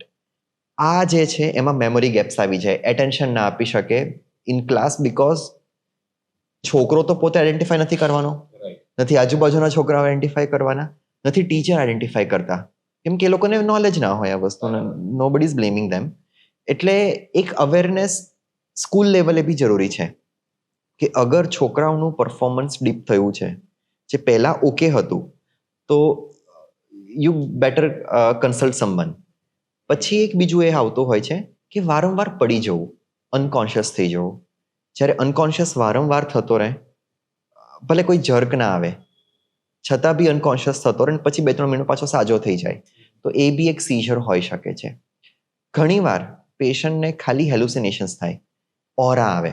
ઓરા એટલે એક સબ્જેક્ટિવ સેન્સેશન, જેમ હમણાં ડૉક્ટર ઋતુલભાઈએ કહ્યું કે કંઈક દેખાય છે, અથવા તો કંઈક પેટમાંથી અજુકતું ઉપર આવે છે એવું સેન્સેશન આવે, અથવા તો અલગ ટાઈપના અવાજ સંભળાય એમને. અને એ સમય દરમિયાન patient is not aware of his surrounding.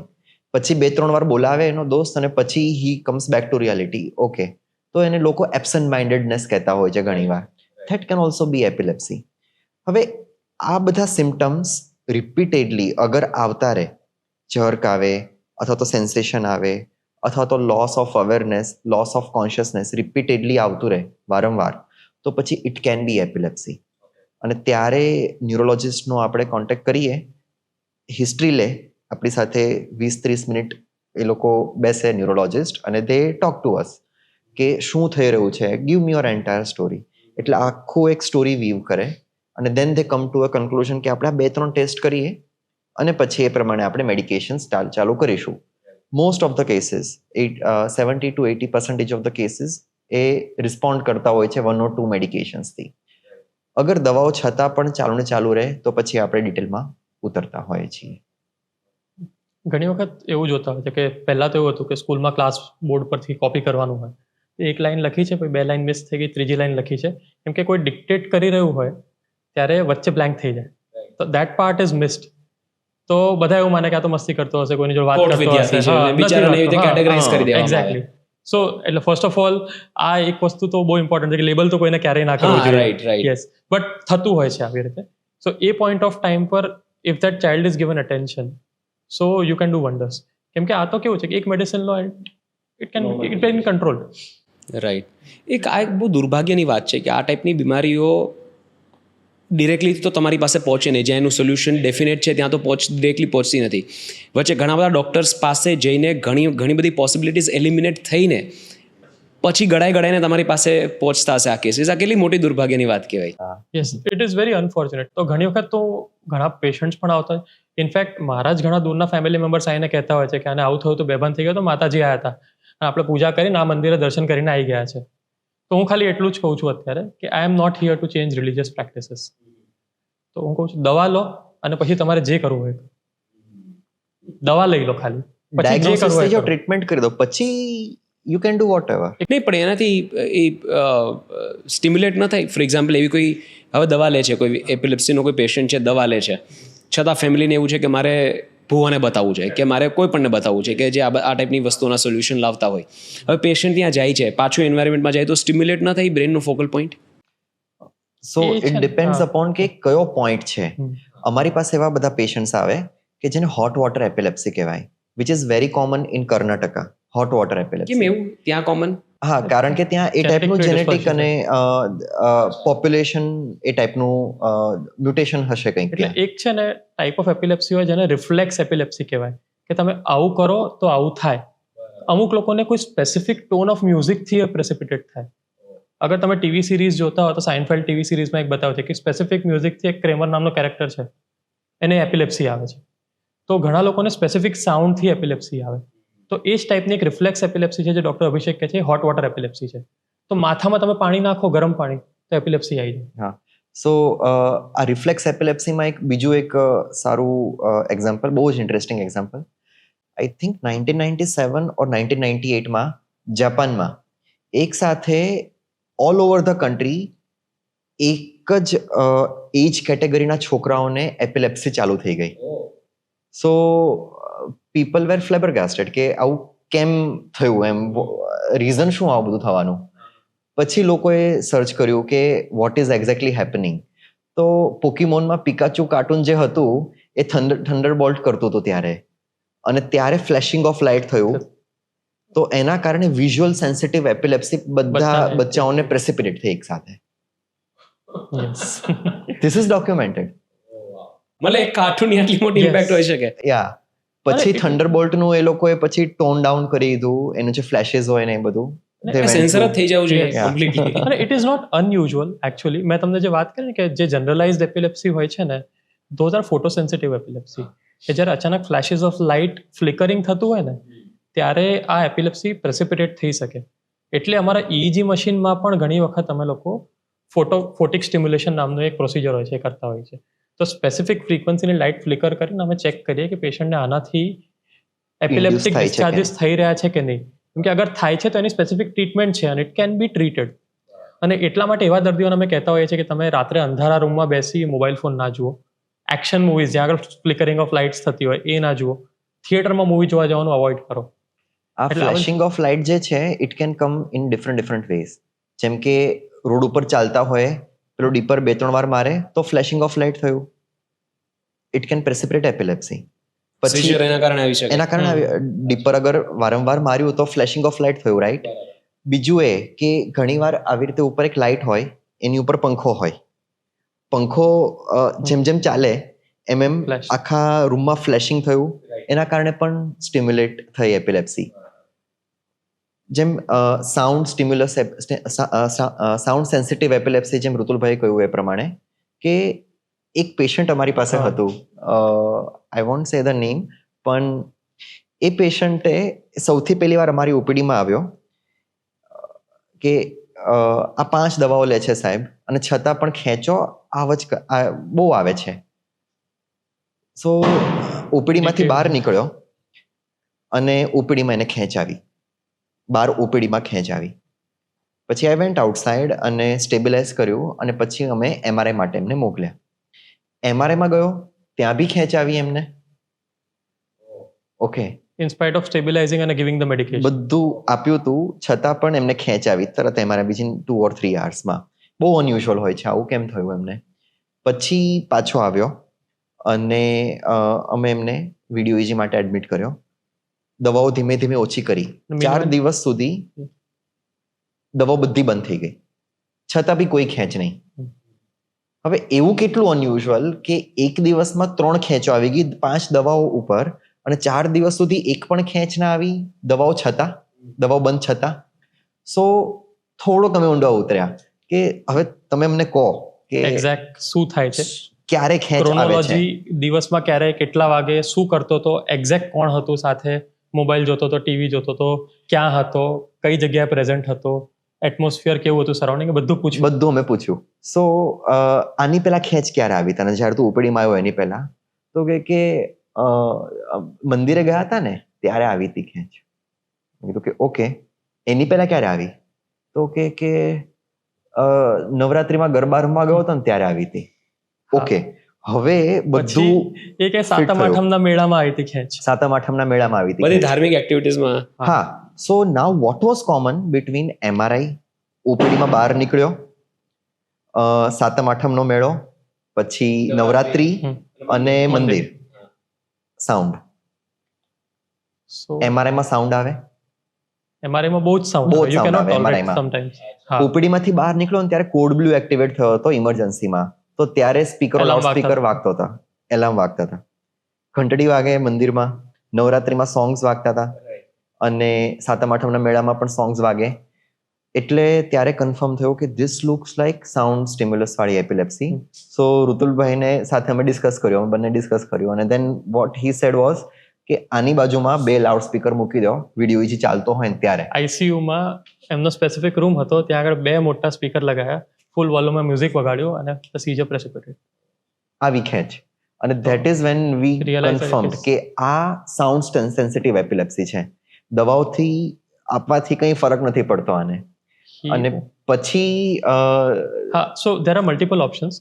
એમાં ઇયર પ્લગ્સ પણ આવતા હોય છે કે જે તમે બહાર જાઓ ત્યારે લગાવો, તો જેમાંથી છે અમુક ફ્રીક્વન્સીના સાઉન્ડ્સ એલિમિનેટ થઈ જાય. So you are okay, but એ થોડા અનકમ્ફર્ટેબલ રહેતા હોય છે. સો વી ડિસાઇડેડ કે એને નોઇઝ કેન્સલેશન ઇયરફોન્સ આપી દો. So he is using right now noise cancellation earphones whenever is going outside or travelling. એમાં વ્હાઇટ નોઇઝ પ્લે કરે, અધરવાઇઝ કેન્સલેશન કરી દે, બહારનો બધો વોઇસ એલિમિનેટ થઈ જાય. તમે કદાચ કોઈક વાર એરપોર્ટ્સમાં જોવો હશે, પેલું સક્શન ક્રિએટ થાય, noise cancellation, similar to that. So right now he sees okay without એટલે આ તો તમારે ડિટેક્ટિવનું કામ પણ કરવું પડે આમાં, CID જેવું. It is very identifying possibilities. કે triggers are very important in epilepsy patient. કે ઇવન દરેક દર્દીને છે ને ટ્રિગર આઇડેન્ટિફાઈ કરતા આવડવું જોઈએ કે હું આ કરું છું ત્યારે થાય છે. અને કોમન ટ્રિગર્સ એ છે કે રાત્રે ઉજાગરો કર્યો હોય તો થઈ શકે, ઉપવાસ કર્યો હોય તો થાય, ભૂખ્યા રહ્યા હોય તો થઈ શકે, દવા મિસ કરી હોય તો થઈ શકે. એટલા માટે નવરાત્રિના 1 મહિના પહેલા જેટલા પેશન્ટ ઓપીડીમાં આવતા હતા બધાને કીધું નવરાત્રિમાં ઉજાગરા નથી કરવાના, જમવાનું ટાઈમ ઉપર છે, હાઇડ્રેશન બરાબર કરવાનું છે, અને અગર તમે લેટ આવો તો પ્રોપર 8 કલાકની ઊંઘ લેવી પડશે. એટલે આ સ્પેસિફિક થિંગ્સ છે કે દરેક પેશન્ટને પોતાના ટ્રિગર આઈડેન્ટિફાઈ કરવા જરૂરી છે. આ શું કામ થાય? એપિલેપ્સી થવાના કારણો કયા કયા? મોસ્ટ કોમન કારણ છે ને એ ઇડિયોપેથિક એપિલેપ્સી કહેવાય. ઇડિયોપેથિક એટલે જેનું કોઈ કારણ આપણને અત્યાર સુધી મળ્યું નથી. હવે એને આપણે છોડી દઈએ ઇડિયોપેથિક એપિલેપ્સીને તો ઘણા બધા કારણો આપણને મળે છે.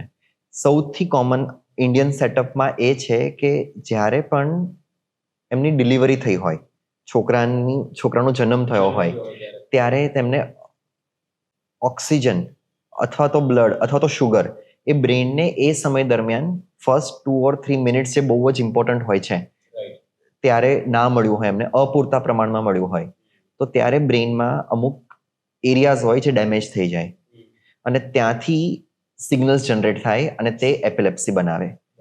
આ બહુ કોમન છે ઇન્ડિયન સેટઅપમાં અને ઇટ કેન બી ટ્રીટેડ. આ બધી ટ્રીટેબલ એપિલેપ્સી છે.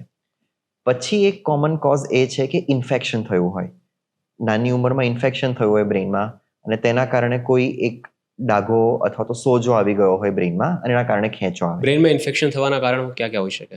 વાયરસ, બેક્ટેરિયા, કોઈ બી પેરાસાઇટ, ઇવન ફંગસ પણ હોઈ શકે છે, અથવા તો ત્યાં એપ્સેસ બી હોઈ શકે છે લિટરલી બોઇલ જે આપણે સ્કિન ઉપર થાય એવું બ્રેઇનમાં પણ બોઇલ થઈ શકે. એબ્સેસિસ, ટ્યુબરક્યુલોસિસ હોઈ શકે છે. એક એવો ન્યુરોસિસ્ટિક સર્કોસિસ નામનો કીડો બી હોઈ શકે છે કે જે ખાવામાં આવી જાય. બહુ જ કોમન છે આ વસ્તુ, અને બ્રેઇનમાં ડિપોઝિટ થાય ત્યાં કેલ્શિયમ અનકુક્ડ ફૂડથી, અને ત્યાં કેલ્શિયમ ડિપોઝિટ થાય અને ત્યાંથી ખેંચવું ઉત્પન્ન ઘણી થાય. વખત છે ને સ્ટીલ વોટરમાં સ્વિમિંગ કરવા જતા હોય ને પોન્ડમાં, ત્યાંથી પણ એક અમીબા નામનું ઇન્ફેક્શન થઈ શકે છે, જે કોમન છે. આપણે બ્રેન ઇટિંગ અમીબા કરીને હમણાં કેરળામાં અત્યારે બહુ 60+ કેસીસ ઘણા બધા કેસીસ આઈડેન્ટિફાઈ થયેલા છે. These are few of the common causes કે જે ઇન્ફેક્શન્સને એ છે. બાકી એના સિવાય બીજા ઘણા બધા કોઝિસ છે, જેને એક કોમન કોઝ છે જે અમે લોકો જોઈ રહ્યા છે કે જેને ડ્રગ રિફ્રેક્ટરી એપિલેપ્સી થતી હોય, કે જે એપિલેપ્સી દવાથી જેમાં દવા અસર નથી કરતી. એ ડ્રગ રિફ્રેક્ટરી એપિલેપ્સીમાં બ્રેનમાં એક નાનો એરિયા હોય જે જન્મ વખતે ડેવલપ બરાબર રીતે ના થયો હોય, તેને ફોકલ કોર્ટિકલ ડિસ્પ્લાસિયા કહેવાય. ડિસ્પ્લાસિયા એટલે બરાબર જનરેટ ના થયું હોય, અને ફોકલ એટલે એક નાના ભાગમાં હોય. તો એ પાર્ટ એબનોર્મલ હોય અને કનેક્ટિવિટી સારી હોય, એટલે કોન્સ્ટન્ટ તરંગો ઉત્પન્ન કરતા રહેતું હોય. તો એ ભાગમાંથી ખેંચ ઉત્પન્ન થવાના ચાન્સીસ રહેતા હોય છે. તો એમાં surgical resection is the best treatment. પછી ઘણી જેનેટિક બીમારીઝ હોય છે, એમાં થતું હોય છે કે ટ્યુબરસ સ્ક્લેરોસિસ નામની એક બીમારી હોય, એમાં થાય. પછી ટ્રોમા, પડી ગયા હોય, એક્સિડન્ટ થયો હોય, વાગ્યું હોય, નાનું હેમરેજ થઈ ગયું હોય, જે આગળ જતા એપિલેપ્સી પ્રોડ્યુસ કરી શકે છે. બ્રેન ટ્યુમર હોય તો થઈ શકે. ડાયાબિટીસના પેશન્ટમાં શુગર ઓછી થઈ જાય તો થાય. પછી અમુક દર્દીઓ જેમાં સોડિયમ ઘટી જાય તો થઈ શકે. આ કેલ્શિયમ વધઘટ થઈ જાય તો પણ થાય. એટલે બહુ બધા કોઝિસ છે, ઘણા બધા કારણો છે એપિલેપ્સીના. આ બધા ખેંચના પ્રિડોમિનન્ટ કારણો હોય, અને અગર એ કોઝ કંટ્રોલ ના થાય તો it can B cold epilepsy, કે એકથી વધારે અનપ્રોવોક્ડ સીઝર હોય, કોઈ આઈડેન્ટિફાય કોઝ ના હોય તો. બટ પ્રિડોમિનન્ટલી એપિલેપ્સી નાની ઉંમરમાંથી શરૂ થતું હોય, 20 થી 30 વર્ષની ઉંમર સુધી તો બધાને ડેવલપ થઈ જતું. જો ત્યારે ડાયગ્નોસ થઈ જાય તો વધારે સારું. હા, તમે જેટલું જલ્દી ડાયગ્નોસ કરો. રાઈટ. ઓકે, હવે કામનો સવાલ કે મેડિકલ સાયન્સ કેટલું એડવાન્સ થયું છે એપિલેપ્સીની ટ્રીટમેન્ટ્સમાં, અને કેડી હોસ્પિટલમાં કયા લેવલની ટ્રીટમેન્ટ્સ એપિલેપ્સી માટે અવેલેબલ છે? સો અત્યારે જે ટેકનોલોજી આપણી પાસે અવેલેબલ છે, it is at world class level આપણે કહી શકીએ છીએ. ડાયગ્નોસિસ માટે આપણી પાસે સૌથી ઇમ્પોર્ટન્ટ વસ્તુ જે છે એ છે હિસ્ટ્રી ટેકિંગ. હિસ્ટ્રી ટેકિંગ એટલે પેશન્ટ આવે, આપણી સામે બેઠે અને આપણે એમની સાથે વાતો કરીએ, અને એમની આખી લાઈફ સ્ટોરી આપણે મેડિકલ લેંગ્વેજમાં અમે નોટ ડાઉન કરીએ, અને દેન વી ફોર્મ કે આટલી વસ્તુ હોઈ શકે છે. પછી અમે એનું ડિટેલ્ડ ઇવેલ્યુએશન કરીએ, વિડીયો ઇજી, જે આપણી પાસે કેડી હોસ્પિટલમાં અવેલેબલ છે, અને એમને એડમિટ કરીએ અમે, અને ઇજીના જે સંકેતો હોય, જે તરંગો હોય, આપણે નોટ ડાઉન કરીએ, અને આપણે કન્ફર્મ કરીએ કે આ એરિયામાંથી આવે છે. નેક્સ્ટ ઇઝ ન્યુરો ઇમેજિંગ, એટલે બ્રેઇનનું ઇમેજિંગ, MRI અને PET CT, જેમાં આપણે પહેલાં વાત થઈ એ પ્રમાણે, વિચ ગિવ્સ અસ કે આ ફોકસ હોઈ શકે છે. આટલી વસ્તુ આપણી પાસે આવી જાય તો that is more then enough for us to give a good option to the patient. આ બધું આપણી પાસે અવેલેબલ છે કેડી હોસ્પિટલમાં. એકવાર એ થઈ જાય પછી આપણે ન્યુરોસર્જિકલ ઇન્ટરવેન્શન કરવું છે કે નહીં, સર્જરી કરવી છે કે નહીં, એનો એક સવાલ આવે. તો તેના માટે આપણી પાસે કેડી હોસ્પિટલમાં ડૉક્ટર ગોપાલ શાહ સાહેબ છે, doctor Rishabh Shah. These are epilepsy neurosurgeons. એટલે ન્યુરોસર્જન તો છે જ, they do like everything that a neurosurgeon is capable of. અને એના ઉપર પણ super specialisation, trained for epilepsy. એટલે બહુ ફોકસ્ડ એમનું ટ્રેનિંગ હોય છે, અને એક્સટેન્સિવ પીરિયડ ઉપર એમણે આ બધું કરેલું હોય છે. આટલું કોન્ફિડન્સ ડેવલપ થવો જોઈએ કે ટુ ઓપન ધ બ્રેઇન અને two remove a normal looking structure. એટલે કાળજું જોવે એમ આ બધી વસ્તુ કરવા માટે, અને એ લોકો છે આપણી પાસે, અને they are intimately associated with us, અને દે આર વેરી ગુડ. અને best thing that is happening at the hospital કે આખી એક circuitry right from the diagnosis till treatment આપણી પાસે અવેલેબલ છે. આ ટાઈપનું જે એન્ડ ટુ એન્ડ જે ફ્રેમવર્ક જે કહેવાય એ ખૂબ જ ઓછી હોસ્પિટલમાં ઇન હાઉસ અવેલેબલ હોય છે, ખૂબ જ ઓછી હોસ્પિટલમાં. We have dedicated team of neuropsychologist as well. ન્યુરોસાયકોલોજિસ્ટનું કામ એ હોય છે કે બ્રેનમાં કોઈ એક પાર્ટમાં આપણે જે એબનોર્માલિટી ફાઇન્ડ આઉટ થઈ છે, એના લીધે પેશન્ટના સાયકોલોજીકલ એસ્પેક્ટ કે કોગ્નેટિવ એસ્પેક્ટ્સ, કે સે ફોર એક્ઝામ્પલ અટેન્શન સ્કિલ્સ છે, લેંગ્વેજ સ્કિલ્સ છે, કે મેમરી છે, મેમરીમાં પણ ઘણા બધા સબટાઇપ્સ હોય, તો એ કોઈ એના લીધે અફેક્ટ થયું છે કે નહીં, અને એ પ્રેડિક્ટ કરવામાં હેલ્પ કરે કે અગર આપણે ઓપરેશન કરીશું તો પેશન્ટને આગળ જઈને કોઈ ફંક્શનલ પ્રોબ્લેમ થવાની શક્યતા છે કે નથી. પછી એક FMRI નામનો ટેસ્ટ હોય છે. તો અગર કોઈ ફોકસ આપણને મળ્યું છે જે હાથ પગની મુવમેન્ટના એરિયાની બહુ નજીક છે, તો FMRIમાં પેશન્ટ MRIમાં હોય ત્યારે હાથ પગની મુવમેન્ટ કરાવે ત્યારે જોઈએ બ્રેનનો કયો પાર્ટ એક્ટિવેટ થાય છે અને પેલાથી કેટલું દૂર છે. તો વી કેન સેફલી રિમૂવ, અને એ સર્જરી વખતે એ પાર્ટ સુપર ઇમ્પોઝ કરેલો હોય આપણે નેવિગેશન સિસ્ટમમાં, એટલે ખબર હોય કે આપણે આનાથી તો દૂર જ રહેવાનું. અને ઇન્ટ્રા ઓપરેટિવલી આપણે બ્રેનને સ્ટિમ્યુલેટ કરી અને ચેક કરી શકીએ કે એ પાર્ટ ઇન્ટેક્ટ છે કે નહીં. We do awake surgeries as well. Awake surgery એટલે પેશન્ટ જાગતા હોય, સર્જરી ચાલુ હોય, હું અને ડૉક્ટર અભિષેકભાઈ પેશન્ટ જોડે વાતચીત કરતા હોઈએ. જ્યારે પેશન્ટનું એપિલેપ્સીનું ફોકસ લેંગ્વેજ એરિયાની નજીક હોય, કે વાત સમજવાની અને બોલવાની ક્ષમતાવાળો જે ભાગ હોય એની નજીક હોય, તો પેશન્ટને જગાડીને રાખીએ. અને અમે લોકો અમારી ટેકનિક એવી રાખી છે અત્યારે કે પેશન્ટને 2 દિવસ પહેલાં કહી દઈએ કે તમે એટલીસ્ટ 3 મૂવીઝ જોવાના છે, જે અમે જોયેલા હોય, અને તમારે એ મૂવીઝ કમ્પ્લીટલી જોવાના છે, જેથી પેશન્ટ રિલેક્સ થઈ જાય પ્રી સર્જરી. અને સર્જરી વખતે પેશન્ટે 3 મૂવીનું જેટલી ડિટેલમાં કહી શકે એટલી ડિટેલમાં સ્ટોરી કહેવાની. while surgery is happening. While surgery surgery is is happening. અને પેશન્ટ માઇક લગાવેલું હોય અને સ્પીકર હોય ને બધું હોય. So why this is important is કે તમે કોઈની પણ સાથે વાતચીત કરો કોઈ સ્પેસિફિક ટોપિક ઉપર. આપણે પોડકાસ્ટ પણ મેક્સિમમ 1 કલાકનો કરીને પછી થાકી જતા હોઈએ છીએ, કે પછી કોઈની જોડે વાત કરીએ કે તમે શું કરો છો, ક્યાં રહો છો. This conversations are very small.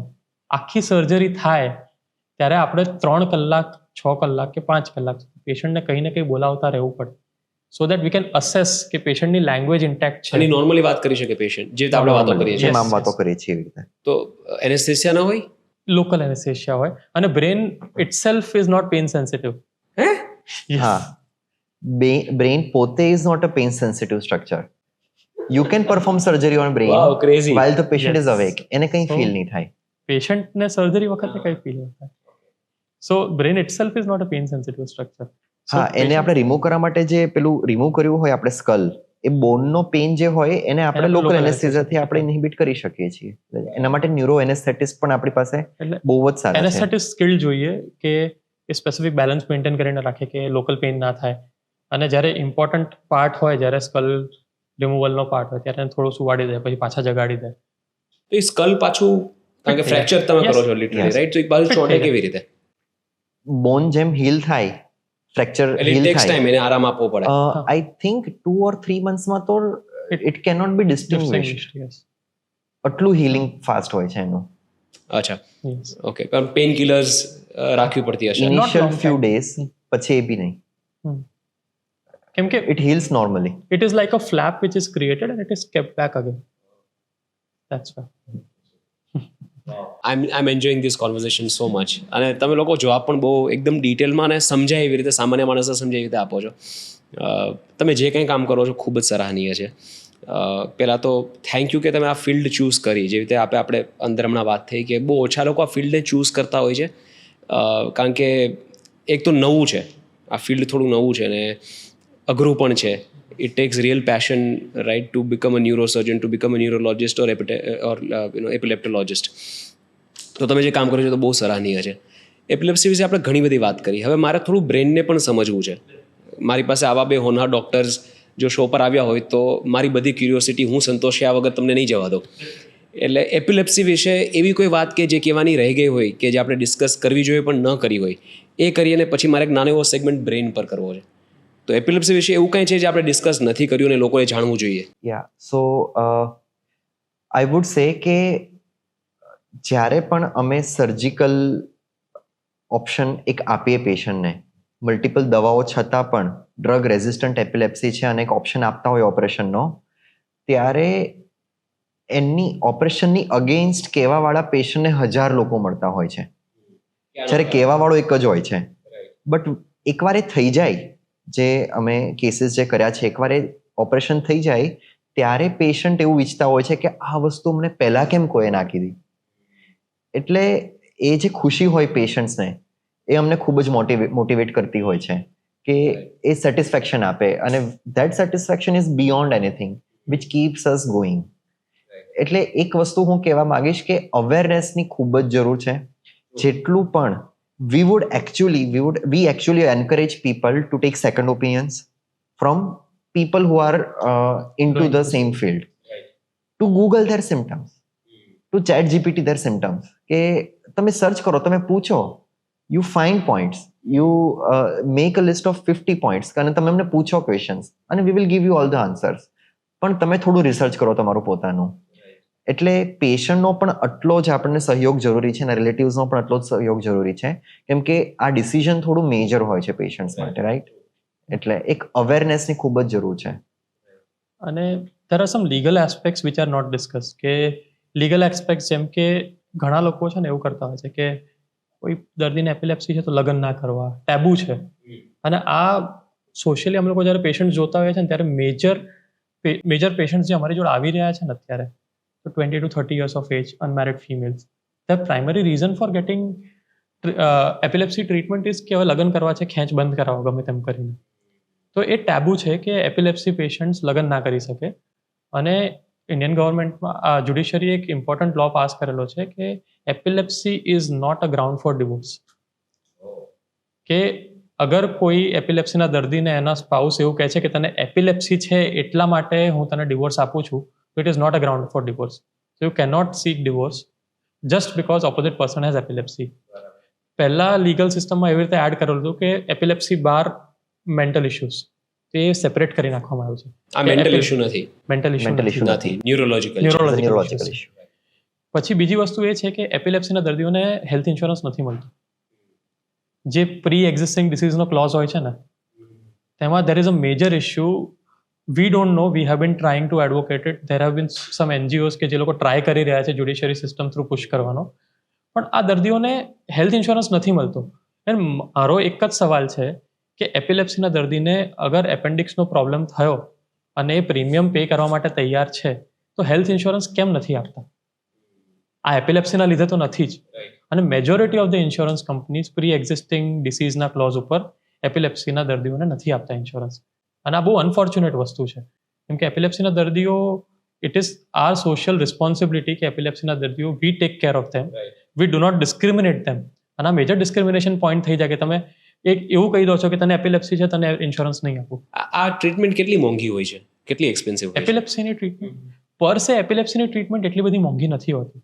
Medicines પણ મેક્સિમમ 2,000 to 5,000 પર મંથમાં અગર સિંગલ મેડિકેશન લેતા હોય તો થઈ જતું હોય છે. ઘણી બધી મેડિકેશન્સ તો ઇટ ઇઝ ₹1, ₹2 પર tablet. Even if you go for surgical option, કે સર્જિકલ ઓપ્શન તમે કન્સિડર પણ કરો, તો the budget comes to around 2 to 3 lakhs. અને હા, રિઝનેબલ છે. અને ઘણા બધા NGOs ને ઓર્ગેનાઇઝેશન્સ છે જે તમને હેલ્પ કરી રહ્યા છે સ્પેસિફિકલી એપિલેપ્સી સર્જરી માટે. જેમ કે કેડી હોસ્પિટલમાં કેડી ફાઉન્ડેશન છે. So they are helping the under privilege patients કે જે લોકો ફાઇનાન્શિયલી સ્ટેબલ નથી, તે લોકોને મદદ કરી રહ્યા છે આ રીતે ઓપરેશન સર્જિકલ ઓપ્શનમાં જવા માટે. ઇનફેક્ટ અમુક દર્દીઓને ફ્રી ઓફ કોસ્ટ પણ સર્જરી કરી આપવામાં આવેલી છે પાસ્ટમાં. સો પર સે ટ્રીટમેન્ટ એટલી મોંઘી નથી. ઘણી બધી ગવર્મેન્ટ હોસ્પિટલ્સમાં ફ્રી મેડિસિન મળી જતી હોય છે. તો પર સે એપિલેપ્સી ટ્રીટમેન્ટ મોંઘી નથી, પણ એપિલેપ્સીના દર્દીઓને બીજા કોઈ ડિસીઝ રિલેટેડ ટ્રીટમેન્ટ નથી મળતી. અગર કોઈ દર્દીને 10 વર્ષની ઉંમરે એપિલેપ્સી થઈ અને આખો લાઈફ પ્રીમિયમ ભરવા તૈયાર છે કે જ્યારે 50 યર્સની એજ થાય અને કંઈ પ્રોબ્લેમ થયો કે હાર્ટ રિલેટેડ કે લંગ રિલેટેડ કે કોઈ પણ, તો કે if that patient is ready to pay the premium, then why are you not offering him insurance? અચ્છા, ઇન્સ્યોરન્સ આપે જ નહીં? આપે જ નહીં. That is a problem. Policy જ ના આપે. એપિલેપ્સી રિલેટેડ નહીં, કોઈ પણ રિલેટેડ. ક્રેઝી યાર, મતલબ વાય? અને એપિલેપ્સી થવી એ પેશન્ટનો વાંક નથી ને, નેચરલ છે. નેચરલ છે. It was luck, it was just luck. એટલે બીજા કોઈ which defeats the whole purpose of having insurance in the Yeah, first place. Exactly. So એટલે એ એક advocacy અનફોર્ચ્યુનેટ જરૂરી છે છે. કે એડવોકેસી જરૂરી છે. અત્યારે NGOs ફાઇટ કરી રહ્યા છે આ વસ્તુ માટે. અને ત્રીજી વસ્તુ કે ડ્રાઇવિંગ લાયસન્સ માટેના જે લોઝ હોય છે એમાં સિગ્નિફિકન્ટ એમ્બિગ્યુટી છે. તમે જ્યારે ડ્રાઇવિંગ લાયસન્સ લેવા જાઓ ત્યારે એક ક્વેશ્ચન પૂછવામાં આવે છે કે તમને તમારી લાઈફમાં ક્યારે પણ અનકોન્શિયસનેસ કે એપિલેપ્સી થઈ છે? અગર તમારો આન્સર યસ હોય તો તમને ડ્રાઇવિંગ લાયસન્સ લાઈફ ટાઈમ માટે નથી મળતું. USA, કેનેડા, યુરોપિયન કન્ટ્રીઝમાં સ્પેસિફિક લો છે સેલ્ફ નોટિફિકેશન અને ફિઝિશિયન નોટિફિકેશન વિશે, કે અગર તમે દવા ઉપર 6 મહિના કે વર્ષ સુધી કંટ્રોલમાં હોવ તો તમને લાયસન્સ રિન્યૂ કરી આપવામાં આવે છે. ઇન્ડિયામાં કોઈ સ્પેસિફિક લો છે જ નહીં. નથી અગેન્સ્ટ, નથી ફોર ઓર અગેન્સ્ટ. અગેન આ મને અવેરનેસનો જ પ્રોબ્લેમ લાગે છે યસ Yeah. કે હજી લોકલ મતલબ પબ્લિક લેવલમાં પણ અવેરનેસ નથી તો રેગ્યુલેટર્સ નથી સુધી તો પોલિસી ક્યાંથી લેવલ પહોંચે? અવેરનેસ, બ્યુરોક્રસી લેવલ અવેરનેસ નથી. હશે પણ may be the forces are not aligned in that manner કે ઇટ ટ્રાન્સફોર્મ્સ ઇન્ટુ સમથિંગ. એટલે will you believe that કે epilepsy patients were not allowed to get married till 1970s in United States of America. WHO decided epilepsy to a health priority in 2015. હમણાં recent 10 વર્ષ પહેલા. Yes, exactly. So predominantly awareness related issues છે. Epilepsy patients પોતે એટલું બધું એડવોકેસી નથી કરી શકતા એટલા માટે છે. અને epilepsy is a disease of younger generation. જ્યારે બીજા બધા સ્ટ્રોક છે, પાર્કિન્સન છે, એ થોડું એલ્ડરલી સ્પેક્ટ્રમ તરફ જાય, પણ એપિલેપ્સી યંગર તરફ જાય.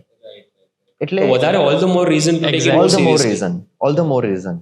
પણ એ લોકોએ નથી કમાયા, એ લોકો નથી, એ લોકો Educate પાસે ગુડ એજ્યુકેશન, કારણ કે because of epilepsy taboo, stigma, socially લોકોને પેલા થોડાક અલૂફ રાખવામાં આવે, અને plus to add on to that insurance issues. અને અત્યારે છે ને ઘણી બધી સ્કૂલ્સ એવી છે કે જે અનઓફિશિયલી પેરેન્ટ્સને કહી દે છે કે તમારા દીકરાને અહીંયા આગળ કે દીકરીને અહીંયા એપિલેપ્સી આવી રહી છે, ખેંચ આવે છે, તો તમે સ્કૂલેથી ઉઠાડી લો. Yes, we have received patients who go through discrimination. This is discrimination. Unofficially. એવું કહેવામાં આવે છે કે તમને તમારા અહીંયા આગળ મેરેજ નહીં થાય, અહીંયા કંઈ થઈ ગયું તો અમે રિસ્પોન્સિબિલિટી નહીં લઈએ, તો પેરેન્ટ્સ ઓટોમેટિકલી ગભરાઈને લઈ લેતા હોય છે. These are real life examples which I am giving and this is more common then we think. બહુ જ કોમન વસ્તુ છે. અને સ્ટિગ્મા એવો છે કે એપિલેપ્સીના દર્દીઓમાં મેન્ટલ એજિલિટી ઓછી હોય છે, કોગ્નિશન ઓછું હોય છે, આઈક્યુ ઓછું હોય છે. એ ઓછું હોતું નથી દરેક દર્દીમાં. બહુ ઓછા પર્સન્ટેજ ઓફ એપિલેપ્સી અરે પેશન્ટ્સ હું છે તો કે જેમાં મેં while I was doing research એવા ઘણા બધા સુપર સક્સેસફુલ લોકો છે જેમને એપિલેપ્સી રહેલી છે. Exactly. Vincent van Gogh, he had epilepsy. Julius Caesar was believed to have epilepsy. Napoleon. Napoleon A Bonaparte. lot of celebrities in Yes, the West, yeah. Lot of- they've openly come out and said Even- અને there is something known as SUDEP, sudden unexpected death in epilepsy. એટલે recently આપણે એક actress છે શેફાલી જરીવાલા, એમનું જે એકદમનું suddenly she was found unconscious. Reason can be anything, પણ આ તો I am just using this example as a SUDEP. એટલે એપિલેપ્સીના પેશન્ટ્સ 1 in 1000 અગર મોટી ખેંચ ચાલુ રહી અગર, તો 1 in 1000 કેસીસ એવા છે સડન ડેથ થઈ જાય, કોઈને ખબર ના પડે એ રીતે. એટલે ઇવન ગુડ ફેરિંગ વેલ લોકો જે હોય છે એ લોકો પણ સસેપ્ટેબલ હોય છે આ બધી વસ્તુથી. તો આ લોકો તો હોવાના જ છે ને, અને all the more reason two advocate for them. અને જેટલો સારો સીઝર કંટ્રોલ એટલા ઓછા ચાન્સીસ કોમ્પ્લિકેશનના. દવા લો, ખેંચ મુક્ત રહો અને લીવ અ હેલ્ધી લાઈફ. અને પ્રોબ્લેમ એ જ છે કે છે ને એવું માનવામાં આવે છે કે એપિલેપ્સી દર્દીઓના આઈક્યુ ઓછું હોય છે વોટ એવર, બટ એ ઓછું હોતું નથી. બહુ ઓછા પર્સન્ટેજ ઓફ પેશન્ટ્સ છે જેમને એ પ્રકારની એપિલેપ્સી છે કે જેમાં આઈક્યુ ઓછું હોય. રેસ્ટ ઓફ ધ પેશન્ટ્સ એ લોકો આઈધર નેગ્લેક્ટેડ હોય છે, કે પછી એ પ્રોપર એજ્યુકેશન નથી મળતું, કે પછી ટેબુ છે કે એપિલેપ્સી છે એટલે બહાર ના જવા દો, સોશિયલ મિંગલિંગ ઓછું થાય. પ્રાઇમરીલી આ બધા રીઝન્સથી એમનું કોગ્નિટિવ ડેવલપમેન્ટ નથી થતું જ્યારે નાની ઉંમરે ચાલુ થતું હોય છે ત્યારે.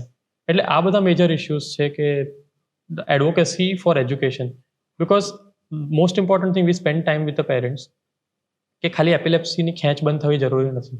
Social rehabilitation is more important. we try to actively find out schools which are focusing on such patients with epilepsy. There are schools like that કે જે actively epilepsy ના છોકરાઓને લેવાની કોશિશ કરે છે. We have personal contacts with those people as well, and we guide if the parents are willing. Right. It was so unfortunate જ્યારે આ પોડકાસ્ટ માટે હું રિસર્ચ કરતો હતો બધું બીજા કોઈ પોડકાસ્ટ થયેલા છે કે નહીં, not just in India, internationally પણ આ વિષય પર પોડકાસ્ટ બહુ ઓછા થયા છે. ડિસ્કસ જ નથી થતો ટોપિક, તો લોકોને ખબર કેમ પડે આટલી મોટી બીમારી છે. એટલે ઇવન ઇન્ડિયામાં પણ રેફરન્સ પોઈન્ટ્સ બહુ ઓછા હતા કે પણ અમુક સેલિબ્રિટીઝે વાત કરેલી છે. Fatima Sana Shaikh, she has been patient. એટલે મારું એવું માનવું છે કે આના વિશે વાતો થવી જોઈએ અને મોટા સેલિબ્રિટીઝ કે કોઈ મોટા લોકો આની સાથે જોડાય અને આના વિશે જે રીતે depression suddenly became talk of the town after Deepika Padukone openly came out and said she was dealing with depression, તો બધા એને નોર્મલાઇઝ કરી દીધું કે હા હોઈ શકે, આની વિશે ઓપનલી વાત થવી જોઈએ. એવી જ રીતે એપિલેપ્સીની પણ વાત થવી જ જોઈએ. અને એટલા માટે જ હું આટલો ઇન્ટરેસ્ટ લઈને આ કોન્વર્ઝેશન કરું છું, કારણ કે ઘણી બધી વાતો મારા માટે તો એકદમ નવી છે જાણવી, કે યાર આવું પણ હોય. ઘણા બધા બાળકો જો નાનપણમાં ખબર પડી જાય કે આ કદાચ એક પ્રોબેબલ એપિલેપ્સીનો કેસ હોઈ શકે, એની લાઈફ ચેન્જ થઈ જાય, કોગ્નેટિવ ડેવલપમેન્ટ જે છે એની આખી ટ્રેજેક્ટરી ચેન્જ થઈ જાય જો નાનપણમાં ખબર પડી જાય તો. અમારી પાસે કેસ છે, 6 month old બેબી હતું, કેન્યાનું, અને his father is a paediatrician himself. એટલે they have been to lot of places. અને એને જેમ આપણે વાત થઈ હતી, ટ્યુબરસ ક્લેરોસિસ નામની એક જેનેટિક બીમારી હતી છોકરાને, જેનેટિક બીમારી, અને તેના કારણે એને સીઝર્સ બહુ જ આવતા હતા. અને પીપલ ટોલ્ડ હિમ કે ડોન્ટ ગો ફોર ઓપરેશન, કે બચ્ચું સર્વાઈવ નહીં કરે.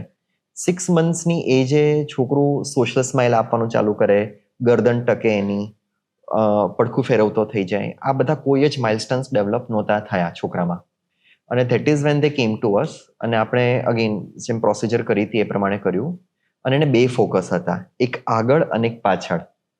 તો ઇટ વોઝ ડિસાઇડેડ કે આપણે બંને ફોકસને એક સાથે રિમૂવ કરીશું, 2 જગ્યાએ ક્રેનિયોટોમી કરીને, બોન ઓપન કરીને. અને ઇટ વોઝ ડન.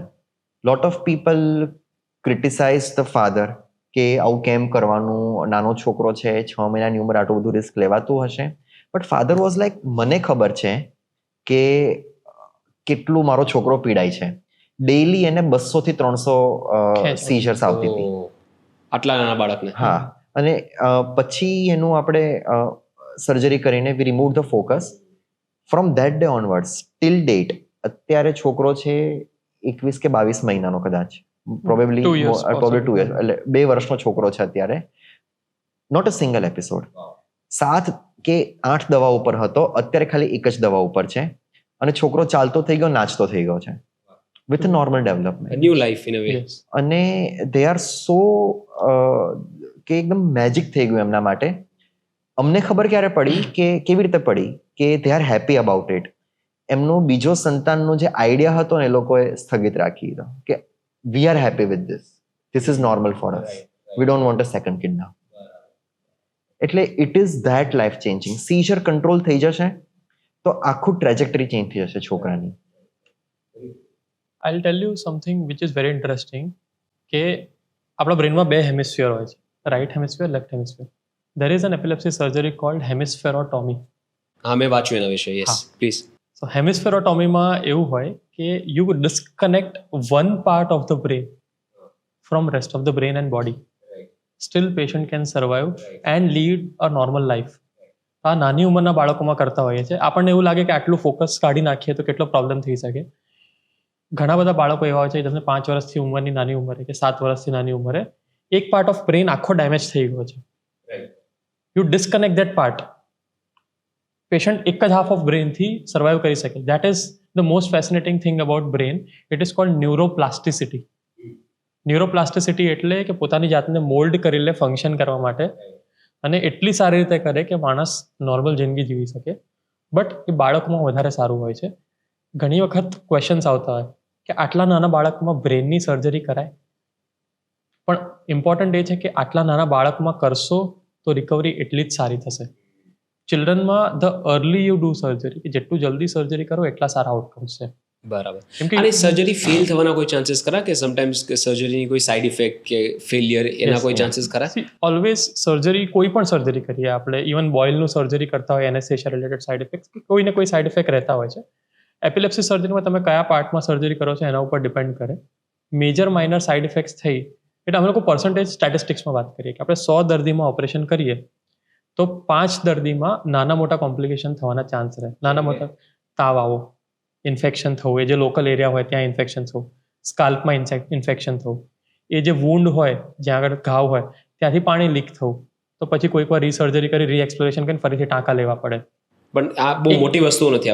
આ બધી મોટી વસ્તુ નથી. ઇટ ઇઝ લેસ ધેન 1% કેસીસમાં લકવો થવાનો ચાન્સ રહેતો હોય છે.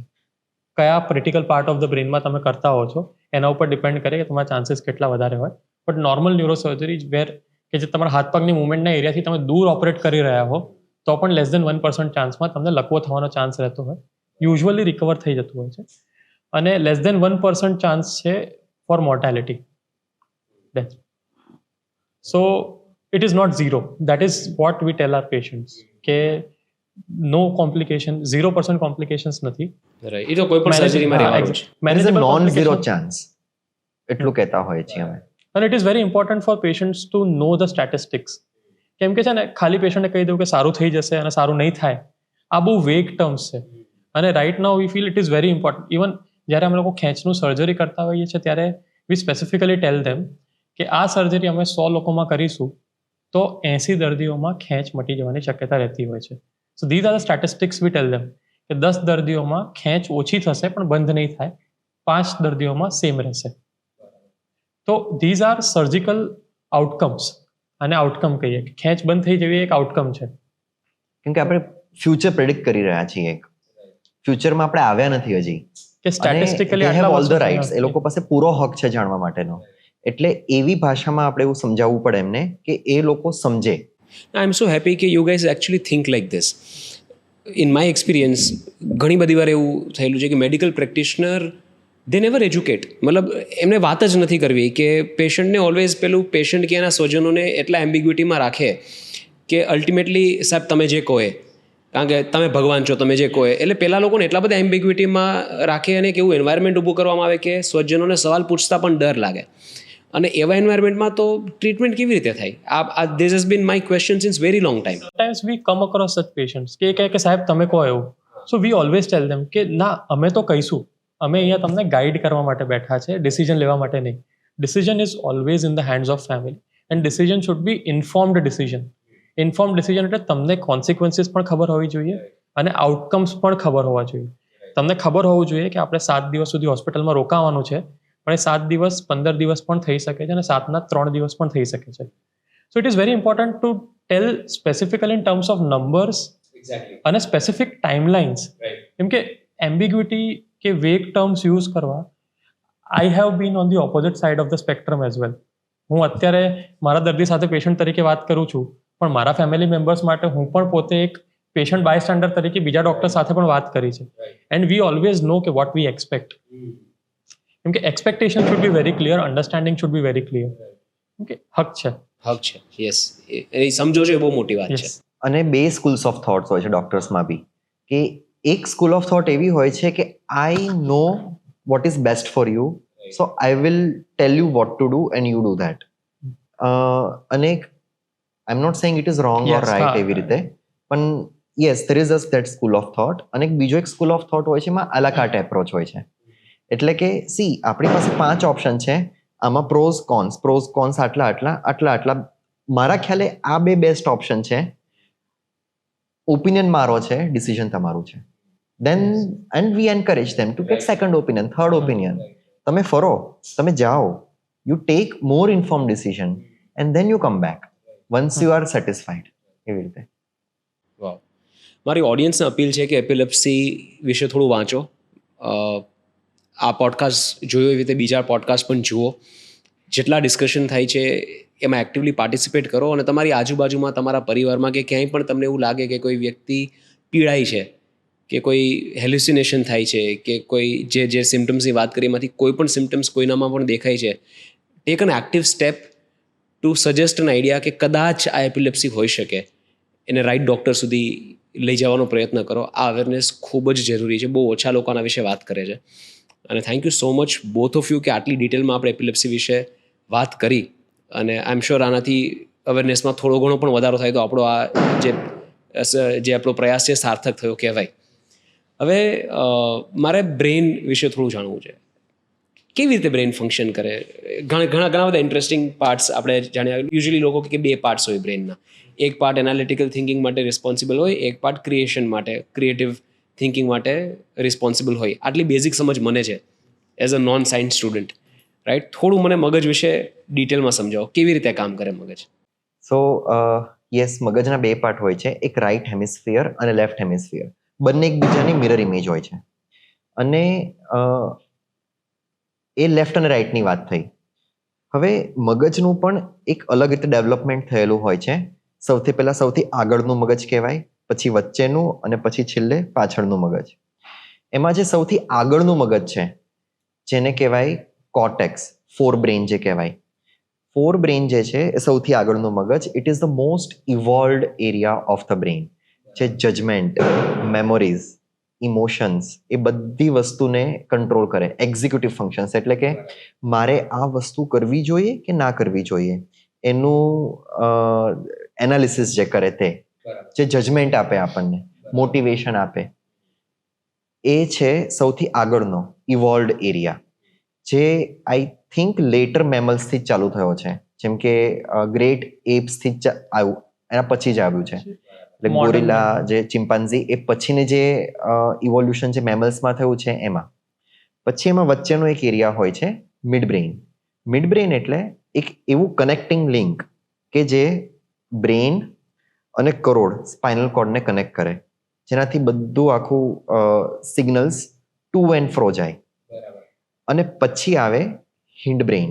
હિન્ડ બ્રેઇન એટલે પાછળનું મગજ. એ હોય છે બેલેન્સ સાથે કનેક્ટેડ. સેરેબેલમ નામનું એક વસ્તુ હોય છે જે આપણા બેલેન્સ સાથે કનેક્ટેડ હોય છે.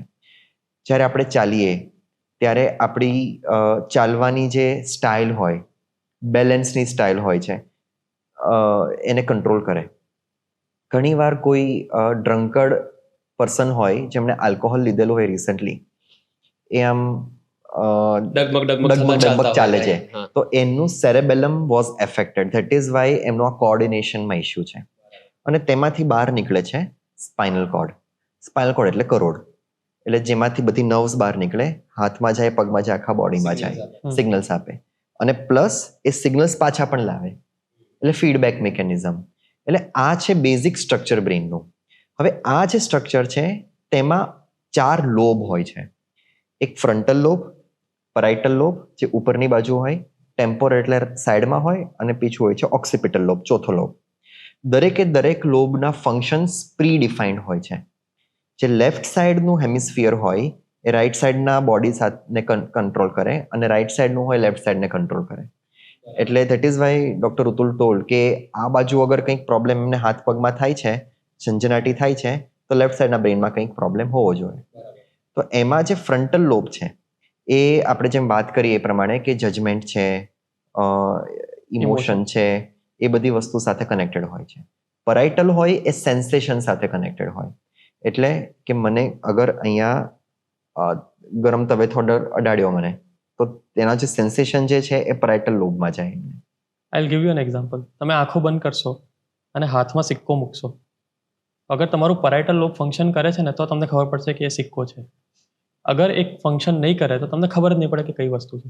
સિક્કો છે, ઘડિયાળ છે, પેન છે. આંખો બંધ કરીને તમે હાથથી કંઈ પણ ફીલ કરવાનું ચાલુ કરો, તમને ફિલિંગ આવશે, ટચ છે એ ખબર પડશે.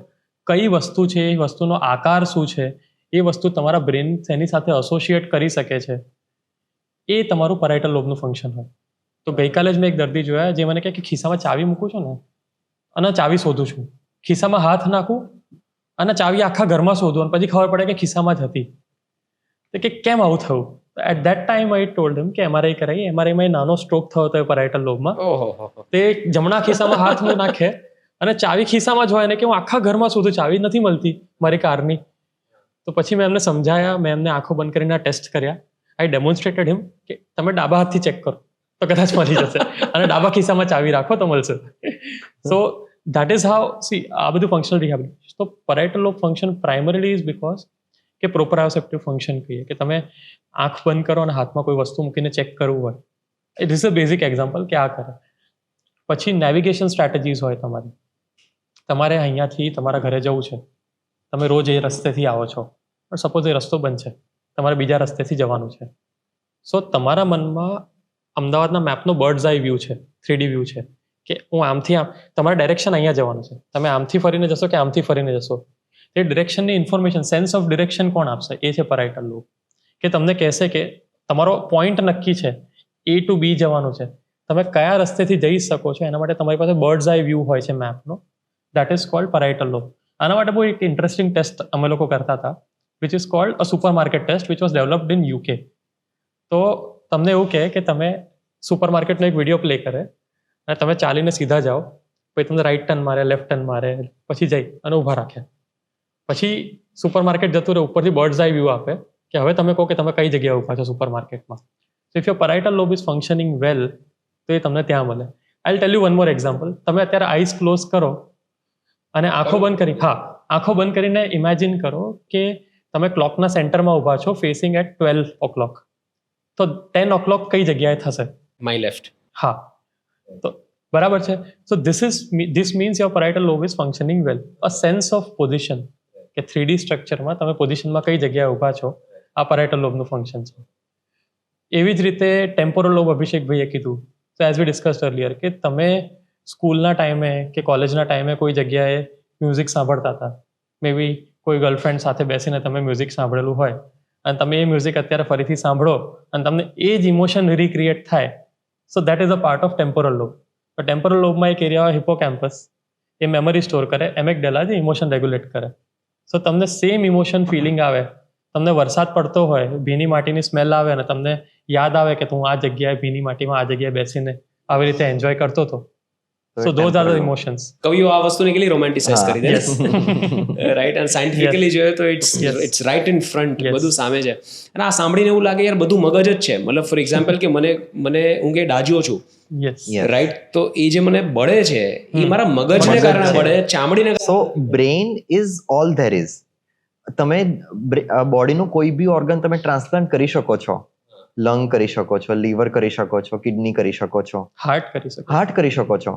હવે હાર્ટ પણ કરી શકો છો ટ્રાન્સપ્લાન્ટ. પણ અગર તમે બ્રેઇન ટ્રાન્સપ્લાન્ટ ના કરી શકો, અગર તમે બ્રેઇન ટ્રાન્સપ્લાન્ટ કર્યું તો એ તમે નથી. કોઈ પ્રયાસ કર્યો છે બ્રેઇન ટ્રાન્સપ્લાન્ટ કરવાનો ક્યારે? રૂડિમેન્ટરી અટેમ્પ્ટ થયેલો હતો મંકી એપ્સ ઉપર.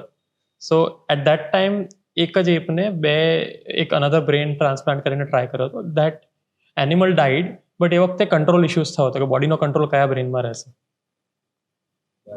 So research is actively ongoing. Very interestingly you sad કે તમે બ્રેઇન ટ્રાન્સપ્લાન્ટ કરો છો તો એ તમે નથી, હવે કોઈ બીજું છે. એટલે બીજું કોઈ પણ અવયવ તમે ચેન્જ કરી નાખો તો બોડીને એટલો ફરક નથી પડતો, પણ બ્રેઇનમાં પડશે. પણ મગજ, so that means brain is everything. Brain is everything. The whole a sensation છે, એ મોટર છે, એ બધું એ જ છે. કંટ્રોલ એ છે, તમારી રિયાલિટી એ છે. રિયાલિટી એ છે કે જે બ્રેઇન તમને ઇન્ટરપ્રેટ કરીને આપે છે. અત્યારે તમે મારી સામે ઊભા છો, બેઠા છો, રાઈટ? તો હાવ એમ આઈ સો શ્યોર કે તમે રિયલીમાં બેઠા છો? બ્રેઇન મને મારા સેન્સીસથી ઇન્ટરપ્રેટ કરીને કહે છે કે તમે મારી સામે છો અત્યારે. Do you know there is a specific area for facial recognition in the brain? અચ્છા, એ પણ AI છે, સ્પેસિફિક એરિયા છે. હા, એ તમને ફેસ રેકોગ્નિશન કરે. તો અગર એ એરિયામાં કોઈને ડેમેજ હોય ને તો that person usually face blank દેખાય સામેવાળા માણસ. એને ફેશિયલ ફીચર્સ આઈડેન્ટિફાય જ ના થાય, એ વોઇસથી આઈડેન્ટિફાય કરે કે આ એ માણસ. અને there are patients with that. It is called prosopagnosia. એટલે એક રીતે વિઝ્યુઅલ ઇમ્પેરમેન્ટ, એક ટાઈપનું ફેસ રિકોગ્નિશન. ખાલી ફેસમાં પ્રોબ્લેમ થાય, બીજી બધી બીજું બધું ઓકે. એને કલર ખબર હોય, આ ચકલી છે, કાબર છે, ખબર હોય.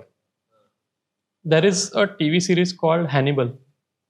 તો હેનિબલમાં એક સ્પેસિફિક એપિસોડ છે, એમાં એ લોકો એવું બતાવ્યું છે કે ફેસ આઈડેન્ટિફિકેશન નથી થતું, ખાલી બ્લેન્ક ફેસ સાથેનો એ વિઝ્યુઅલ ડેપિક્શન જે એમણે કર્યું છે ને, it is classical for prosopagnosia. It is very fascinating. I was surprise how they were able to do it so accurately.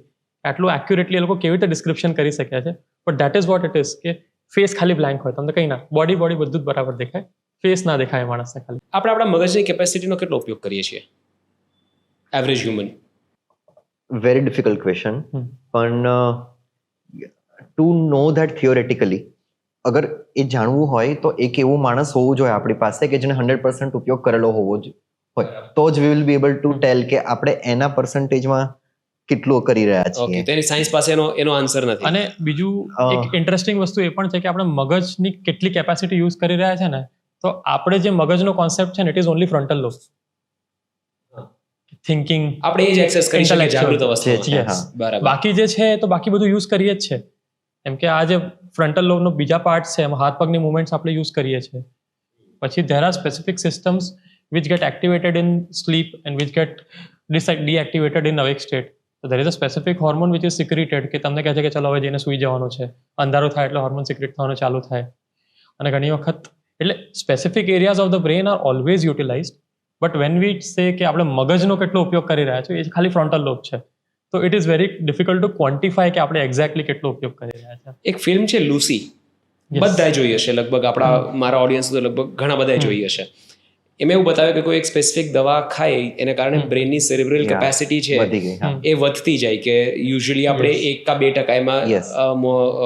Morgan Freeman બોલે છે કે 1 કા 2% આપણે યુઝ કરતા હોઈએ, પણ જો 98-99% 100% એ પહોંચી જાય તો માના ગર્ભમાં તમે હોય એ સમયની મેમરી પણ એ જે મેઇન કેરેક્ટર છે એને યાદ આવે છે. તો આ સાયન્ટિફિકલી આમાં રિયાલિટી કેટલી? સાયન્સે કોઈ રીતે વિચાર્યું છે કે સેરેબ્રલ So far, કેપેસિટી? એટલે અત્યારે તો એવું કંઈ આપણી પાસે સાયન્ટિફિક એવિડન્સ નથી to give credit to that, પણ અત્યારે હવે lot of neural chips are being invented, જેમ કે ઇલોન Neuralink મસ્કનું છે. ન્યુરાલિંક જે છે એ બી અત્યારે it is going to give more capacity to a dysfunctional brain, કે જે કેપેસિટી જે બ્રેઇનની ઓછી થઈ ગઈ હોય એ વધારે, પણ ઓલરેડી જે રનિંગ કેપેસિટી હોય એને કેટલી હદ સુધી વધારી શકશે એ અત્યારે કેવું બહુ ડિફિકલ્ટ છે till it is out in the field. કોઈ એક્સરસાઇઝ કરીને આપણે બ્રેનની કેપેસિટી વધારી શકીએ? એટલે there is a specific study કે જો બ્રેન કેપેસિટી વધારે કરતાં બ્રેન ડીજનરેટ ના થાય એના માટે આપણે શું કરી શકીએ. સો ઇટ ઇઝ બિલીવડ કે learning or knowing more than 2 languages, bilingualism helps in delaying dementia by 5 years. એટલે તમને એકથી વધારે લેંગ્વેજ આવડતી હોય તો તમારો ડિમેન્શિયા અગર 50 વર્ષની ઉંમરે થવાનો તો 55 થાય, 55 થવાનો 60 થાય. એક લેંગ્વેજ વધી ગઈ તો એ વધારે ડિલે થાય. Learning music, playing cognitive games like sudoku છે, ચેસ છે, crossword solving, these are called માનસિક આ બધું, એક્સરસાઇઝીસ હા. છે. Even knowing Sanskrit that can also help people against dementia, કેમ કે it is that complicated language. એટલે બીજો સવાલ એ પણ થાય કે સંસ્કૃતનો એક શ્લોક યાદ રાખવો હોય તો કદાચ 50 વાર તમે રિવિઝન કરો, Yeah. તમને અત્યારે યાદ રહી જાય, 2 દિવસ પછી પાછો ભૂલાઈ જાય, પાછું રિવિઝન કરો તો તમને કંઠસ્થ થતા ઘણો સમય લાગે. Yes. અને આપણે ફિલ્મના જે સોંગ્સ હોય જે આપણે એન્ટરટેનમેન્ટ માટે સાંભળતા હોય Correct. તો કદાચ એની તમારી લાઇબ્રેરી એન્ડલેસ હશે. Yes. કદાચ તમને સેંકડો સોંગ્સ ગીતો યાદ હશે Yes. અને લિરિક્સ તમારા મોઢા પર એકદમ સહજ પણ આવી જતા હોય. એનું કારણ શું? સો મ્યુઝિક અને મેમરીઝ આ બંને ખૂબ જ ઇન્ટિમેટલી લિંક્ડ વસ્તુઓ છે. જેમ કે એક અમારા પ્રોફેસર છે doctor SR Chandra madam. She is like one of the best neurologist અને oldest neurologist of India, probably the whole world I would say. અમારા ટીચર છે ચંદ્રા મેડમ. સો એમનો એક સ્ટડી એવો હતો કે એક પેશન્ટ હતું એમનું, she has publish this, okay, જર્નલ્સમાં પબ્લિશ છે, સાયન્ટિફિક જર્નલ્સમાં. એમનું એક પેશન્ટ હતું જે બેડ બાઉન્ડ હતું, nothing was working, no medicine was working, એમનું ડિમેન્શિયા એટલું બધું પ્રોગ્રેસ થઈ ગયું હતું ખૂબ જ હદ સુધી. અને પછી she sits with patients for 4 or 5 hours, એ મેડમ, અને એમના રિલેટિવ સાથે હિસ્ટ્રી ડિટેલમાં લે, બધું કરે. And then she found a point કે આ એક સોંગ જે હતું એમનું ખૂબ જ નાનપણમાં શી યુઝ ટુ રિસાઇડ દેટ ભજન અથવા તો સોંગ કંઈક હતું, અને એમને રીપ્લે કરવાનું કહ્યું. રીપ્લે કર્યું તો patient got up, started dancing. Wow, આટલી ઇફેક્ટ હોય છે મ્યુઝિક. યા, અને એમણે મેડમે તો એમનો વિડીયો પણ લીધેલો છે એ વસ્તુનો અને પબ્લિશ પણ કરેલું છે. So music is very intimately linked with our cognition. Why it is that? કારણ કે આપણું જે એન્શન્ટ એન્વાયરમેન્ટ હતું જેમ આપણે ઇવોલ્વ થયા હતા એઝ હ્યુમન બીંગ્સ, એમાં one of the most driving factor was music of nature. રિવરના સાઉન્ડ્સ, ફોરેસ્ટના સાઉન્ડ, ડ્રમ, પક્ષીઓના અવાજ, આ બધું એક મ્યુઝિક હતું આપણા માટે. અને એટલે જ ઇવન આપણું જ્યારે બાળક હોય, નાનું બાળક એ ગર્ભમાં હોય ત્યારે the most common sound that the baby hears એ એના મમ્મીની ધડકન છે. એટલે નાનું બાળકને અગર છાતીએ લગાડી દે મમ્મી, તરત ઊંઘી જાય, કેમ કે એની એક્ઝેક્ટલી એ પેટર્ન રિપીટ થઈ. એટલે કહેવાનો ભાવાર્થ એ છે કે ઇવોલ્યુશનરીલી સ્પીકિંગ, એમ્બ્રિયોલોજીકલી સ્પીકિંગ અને ન્યુરોલોજીકલી સ્પીકિંગ, મ્યુઝિક અને કોગ્નિશન, બ્રેનની ક્ષમતા એ ખૂબ જ ટાઇટલી લિંક છે. વાવ, તો બધા મ્યુઝિક શીખવું જોઈએ. શીખવું જોઈએ. I would recommend that. there are studies which says that મોઝાર્ટની એક સ્પેસિફિક સિમ્ફની છે એ તમે પ્લે કરો તો એપિલેપ્સીના ડિસ્ચાર્જીસ ઓછા થયેલા છે. ક્લિનિકલ સ્ટડીઝ થયેલી છે. યસ મોઝાર્ટને ખબર છે ને જ્યારે કમ્પોઝ કર્યું ત્યારે No. એની યસ એટલે they said that they tried with Beethoven, they tried with other people but it didn't. but એ સ્પેસિફિક સાઉન્ડનું જે પેટર્ન છે એ પેટર્નથી એપિલેપ્ટિક ફોર્મ ડિસ્ચાર્જીસ ઓછા થયેલા છે. ક્લિનિકલ સ્ટડી થયેલી છે આ. મને હમણાં પોતાને સાલ્ઝબર્ગ હતો, સોરી હું સાલ્ઝબર્ગ હતો થોડાક મહિનાઓ પહેલા. યસ તો Salzburg is where Mozart is from. Yes, Mozart ત્યાં જ રહેતા Correct, હતા હા. સાલ્ઝબર્ગમાં. તો ત્યાં એમના આટલા બધા મોન્યુમેન્ટ જોઈને હું આશ્ચર્યચકિત હતો કે કોઈ સંગીતકારના કોઈ કમ્પોઝરના આટલા બધા મોન્યુમેન્ટ્સ કેમ હોઈ શકે. યસ પણ હવે તમે કહો છો કે એપિલેપ્સી જેવી Yes. બીમારીમાં જેના મ્યુઝિકની ઇફેક્ટ થતી હોય તો ડિઝર્વિંગ છે. ડેફિનેટલી. Sorry, તમે કંઈક હા, મારે પોતાનો એક એક્સપિરિયન્સ છે કે મને માઇગ્રેનનો પ્રોબ્લેમ છે. હેડેક્સ થાય મને અને ઇઝી ટ્રિગર્સ છે મને માઇગ્રેનના. અને I did not get a lot of improvement with lot of things. એટલે I started learning music on my own. એટલે કે હું યુટ્યુબ ઉપર વિડીયોઝ જોઈને I know it is not the right way to learn, પણ મેં પોતે એક પેલું કીબોર્ડ લીધું યામાહાનું અને પછી I started playing on my on. The moment I started playing જે પેલું સોફ્ટ મ્યુઝિક જે કહેવાય ઓન માય કીબોર્ડ, મારા માઇગ્રેનના એપિસોડ્સ કામ ડાઉન થઈ જાય એ સમયે. અને પછી આઈ રિસર્ચ કે yes it does have this kind of music does have effect on headaches in migraine. વાવ. એક લેંગ્વેજ પર સવાલ કે નાના બાળકો મલ્ટિપલ લેંગ્વેજીસ એક સાથે શીખતા હોય. આપણે ઘરે ગુજરાતી બોલતા હોય, સ્કૂલમાં ઇંગ્લિશ બોલતા હોય, ટીવીમાં હિન્દી જોતા હોય, તો આ ત્રણેય લેંગ્વેજીસ એમને આવડતી હોય અને સ્કૂલમાં કદાચ એકાદ એડિશનલ સબ્જેક્ટ ફ્રેન્ચ કે એવું કંઈ હોય તો એ પણ ભાષા એ શીખી શકે. પણ આ ઉંમરે કોઈ ભાષા શીખવી તમારા કે મારા માટે બહુ અઘરી છે. એનું કારણ શું? I will give U an example કે છે ને આપણે જ્યારે માટીનો ઘડો બનાવતા હોઈએ ને ત્યારે એને મોલ્ડ કરવું શરૂઆતમાં એટલું ઇઝી હોય છે. એક વખત બની જાય અને પછી એમાં ચેન્જ કરવાનું, તેને તોડી અને પછી જ બનાવવું પડે. સો that is what I cold કે ન્યુરોપ્લાસ્ટિસિટી કહેવાય.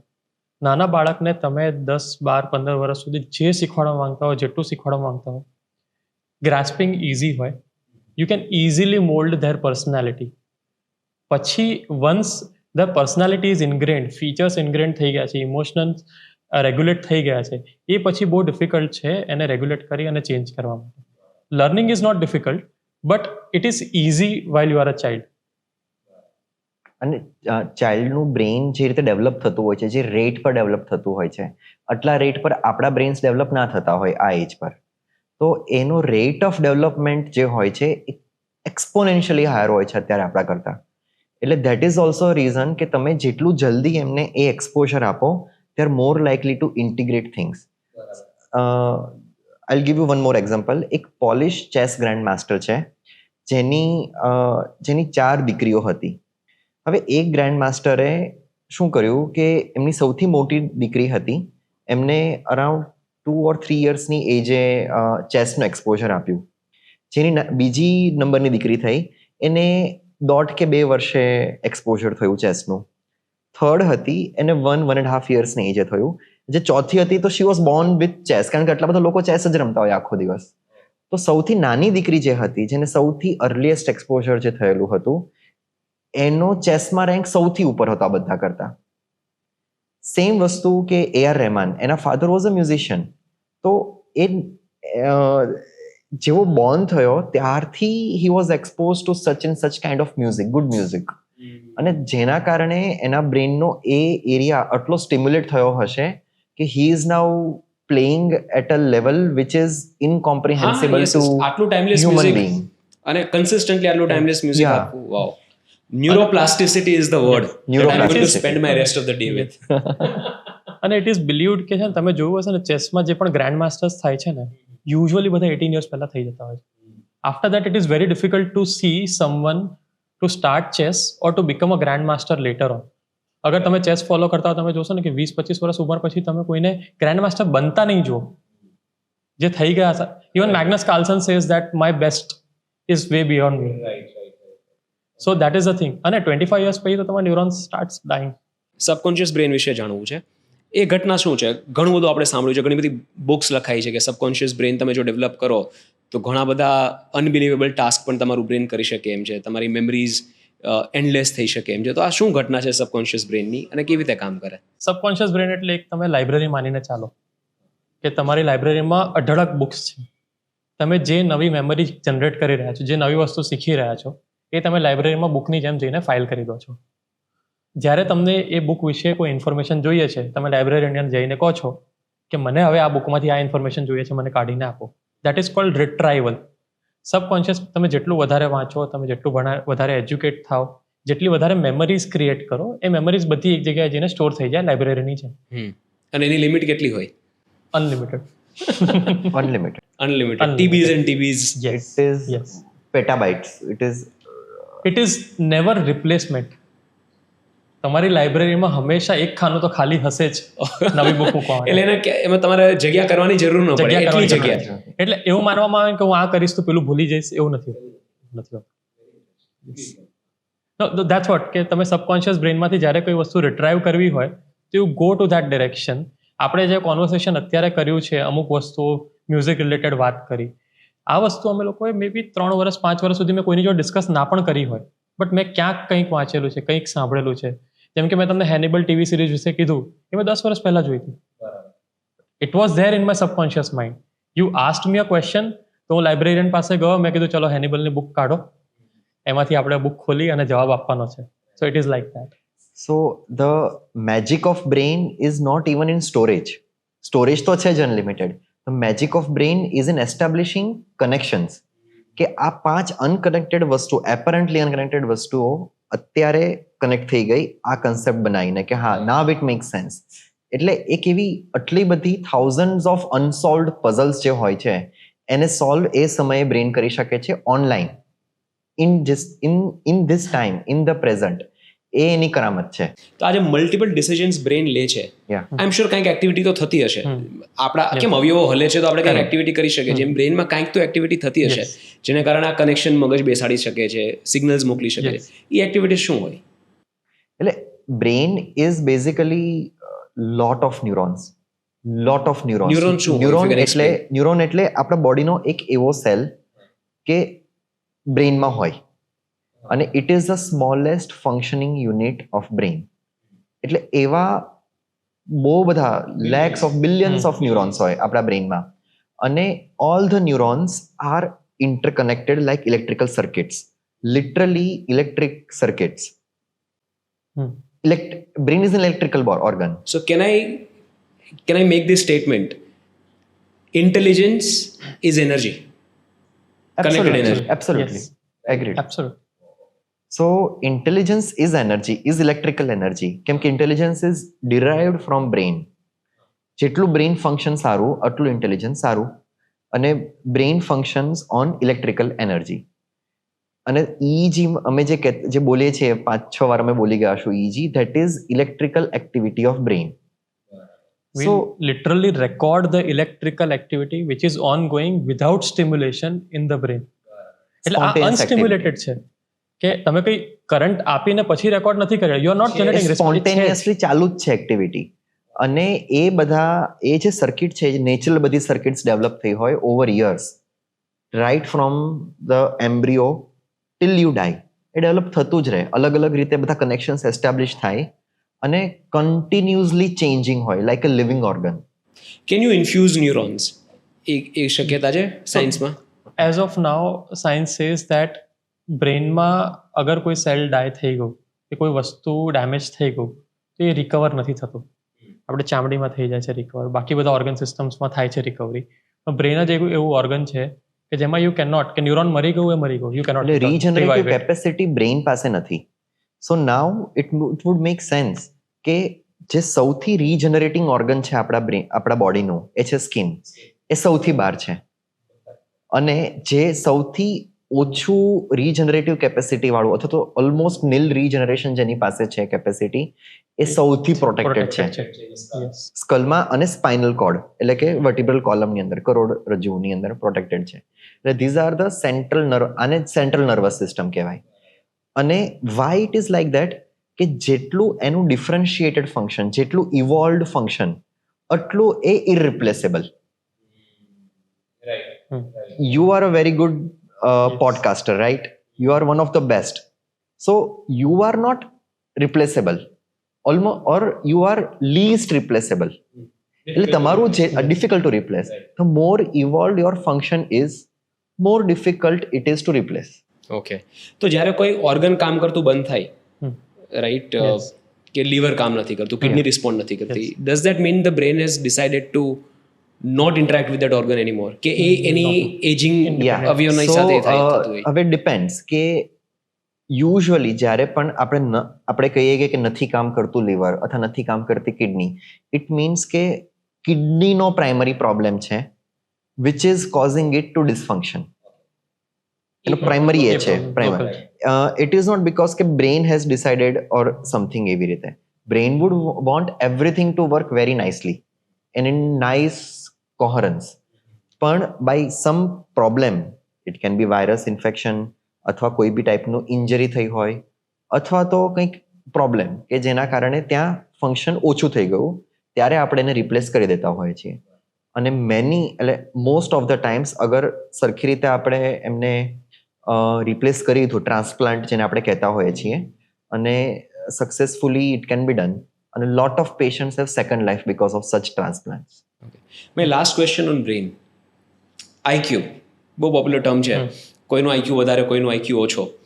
તો એ જન્મથી જ નક્કી થતું હોય કે કોઈ બાળકનો આઈક્યુ કેટલો થશે, કે એ કોગ્નિટિવ ડેવલપમેન્ટનો પાર્ટ છે, માનસિક વિકાસનો એક part? Mix of both. Genetic factors do play. Can you explain IQ? પહેલા એ તમે સમજાવી શકો કે બેઝિકલી કોગ્નિટિવ કેપેબિલિટી, આઈક્યુ એટલે એ જ થયું ને? આઈક્યુ એટલે એમાં છે ને ઘણા બધા સબ ફેક્ટર્સ હોય છે જે કેલ્ક્યુલેટ થતા. ઇટ ઇઝ અ ટેસ્ટ કે જે ટેસ્ટ કરે પ્રોબ્લેમ સોલ્વિંગ કેપેસિટી, અલગ અલગ પાર્ટ, અલગ અલગ ફંક્શન બ્રેનનું, એ ઇવેલ્યુએટ કરે અને એનો એક જવાબ આપે. એ ટેસ્ટ છે, એનું રિઝલ્ટ આવે, એ છે IQ. I will still say કે IQ is not does not define you. કેમ કે ખાલી તમે આઈક્યુ ટેસ્ટ કરો એના પરથી તમે કોઈ માણસનું ઇન્ટેલિજન્સ નક્કી ના કરી શકો. એને એક બ્રેકેટમાં તમે મૂકી શકો કે he might be slightly better at functioning than this, but તમે એનાથી એનું ઇન્ટેલિજન્સ ડિફાઇન ના કરી શકો. એક વેલ્યુ આવી ગઈ છે, સો યુ કેનોટ સે કે ધીસ વેલ્યુ ડિફાઇન્સ યુ. કોઈનું આઈક્યુ ઓછું છે તો માણસ ઓછો ઇન્ટેલિજન્ટ નથી. એક્ઝેક્ટલી. અને IQ it is itself a test. It is a human generated test. હવે કોઈ માણસ મ્યુઝિક સારું કરતો હોય તો એનું આઈક્યુ ટેસ્ટ કરવાનો કોઈ પોઈન્ટ નથી. તમે કયા માણસને કયા પેરામીટરથી ઇવેલ્યુએટ કરો છો એ વધારે ઇમ્પોર્ટન્ટ છે. તમે પાણીને સ્કેલથી માપવા નથી જવાનું. સો it is like that. IQ is just a general functioning of the brain, કે પ્રોબ્લેમ સોલ્વિંગ કેપેસિટી કેવી છે, રિમેમ્બરિંગ કેપેસિટી કેવી છે, ડ્રોઈંગ છે. અગર કોઈ માણસ એજ્યુકેટ નથી થયું, સ્ટીલ ઇન્ટેલિજન્ટ છે, તો એ આઈક્યુ ટેસ્ટમાં કદાચ સારું પરફોર્મ ના પણ કરી શકે. બરાબર. પણ બીજી બધી intelligence IQ test is a lens. It is a lens. આપણે બનાવેલો એક પેરામીટર છે, આપણો લેન્સ છે. એટલે ધેર આર ટુ થિંગ્સ, કે એક તો સિનરી, તમે કયા સિનરી તરફ જુઓ છો, કયો સીન છે તમારી સામે, અને બીજો છે લેન્સ, કે તમે કયા લેન્સ થ્રુ એ સિનરીને જુઓ છો. એટલે અગર તમે આઈક્યુ ટેસ્ટથી એક મ્યુઝિશિયનને તમે પારખવા નીકળો છો તો તમારો ટેસ્ટ ફેલ છે. મ્યુઝિશિયન ફેલ નથી, તમારી યાર્ડસ્ટિક રોંગ છે. એટલે આને કહેવાય છે ને, આને કહેવાય વિટગેન્સ્ટાઇન્સ રૂલર કહેવાય આ વસ્તુને. એટલે નસીમ તાલેબે બહુ સારું કીધેલું છે. What is Wittgenstein's ruler? કે if you are measuring length of a table with a ruler, જેનું તમને ખબર નથી, લેન્થ ઓફ રૂલર તમને નથી ખબર, you might as well be measuring the length of the ruler with the table. Yes. Okay. Right.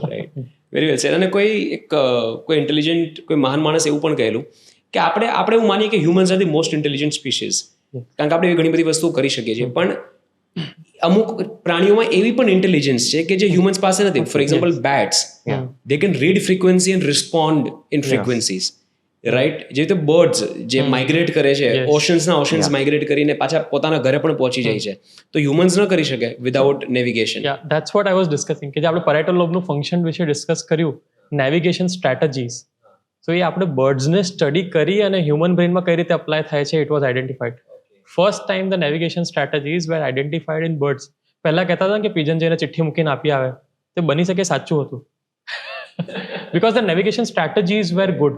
If you train them well, એ લોકો એક જગ્યાએથી બીજી જગ્યાએ ટ્રાવેલ કરે છે વિધાઉટ એની GPS. It itself is a significant.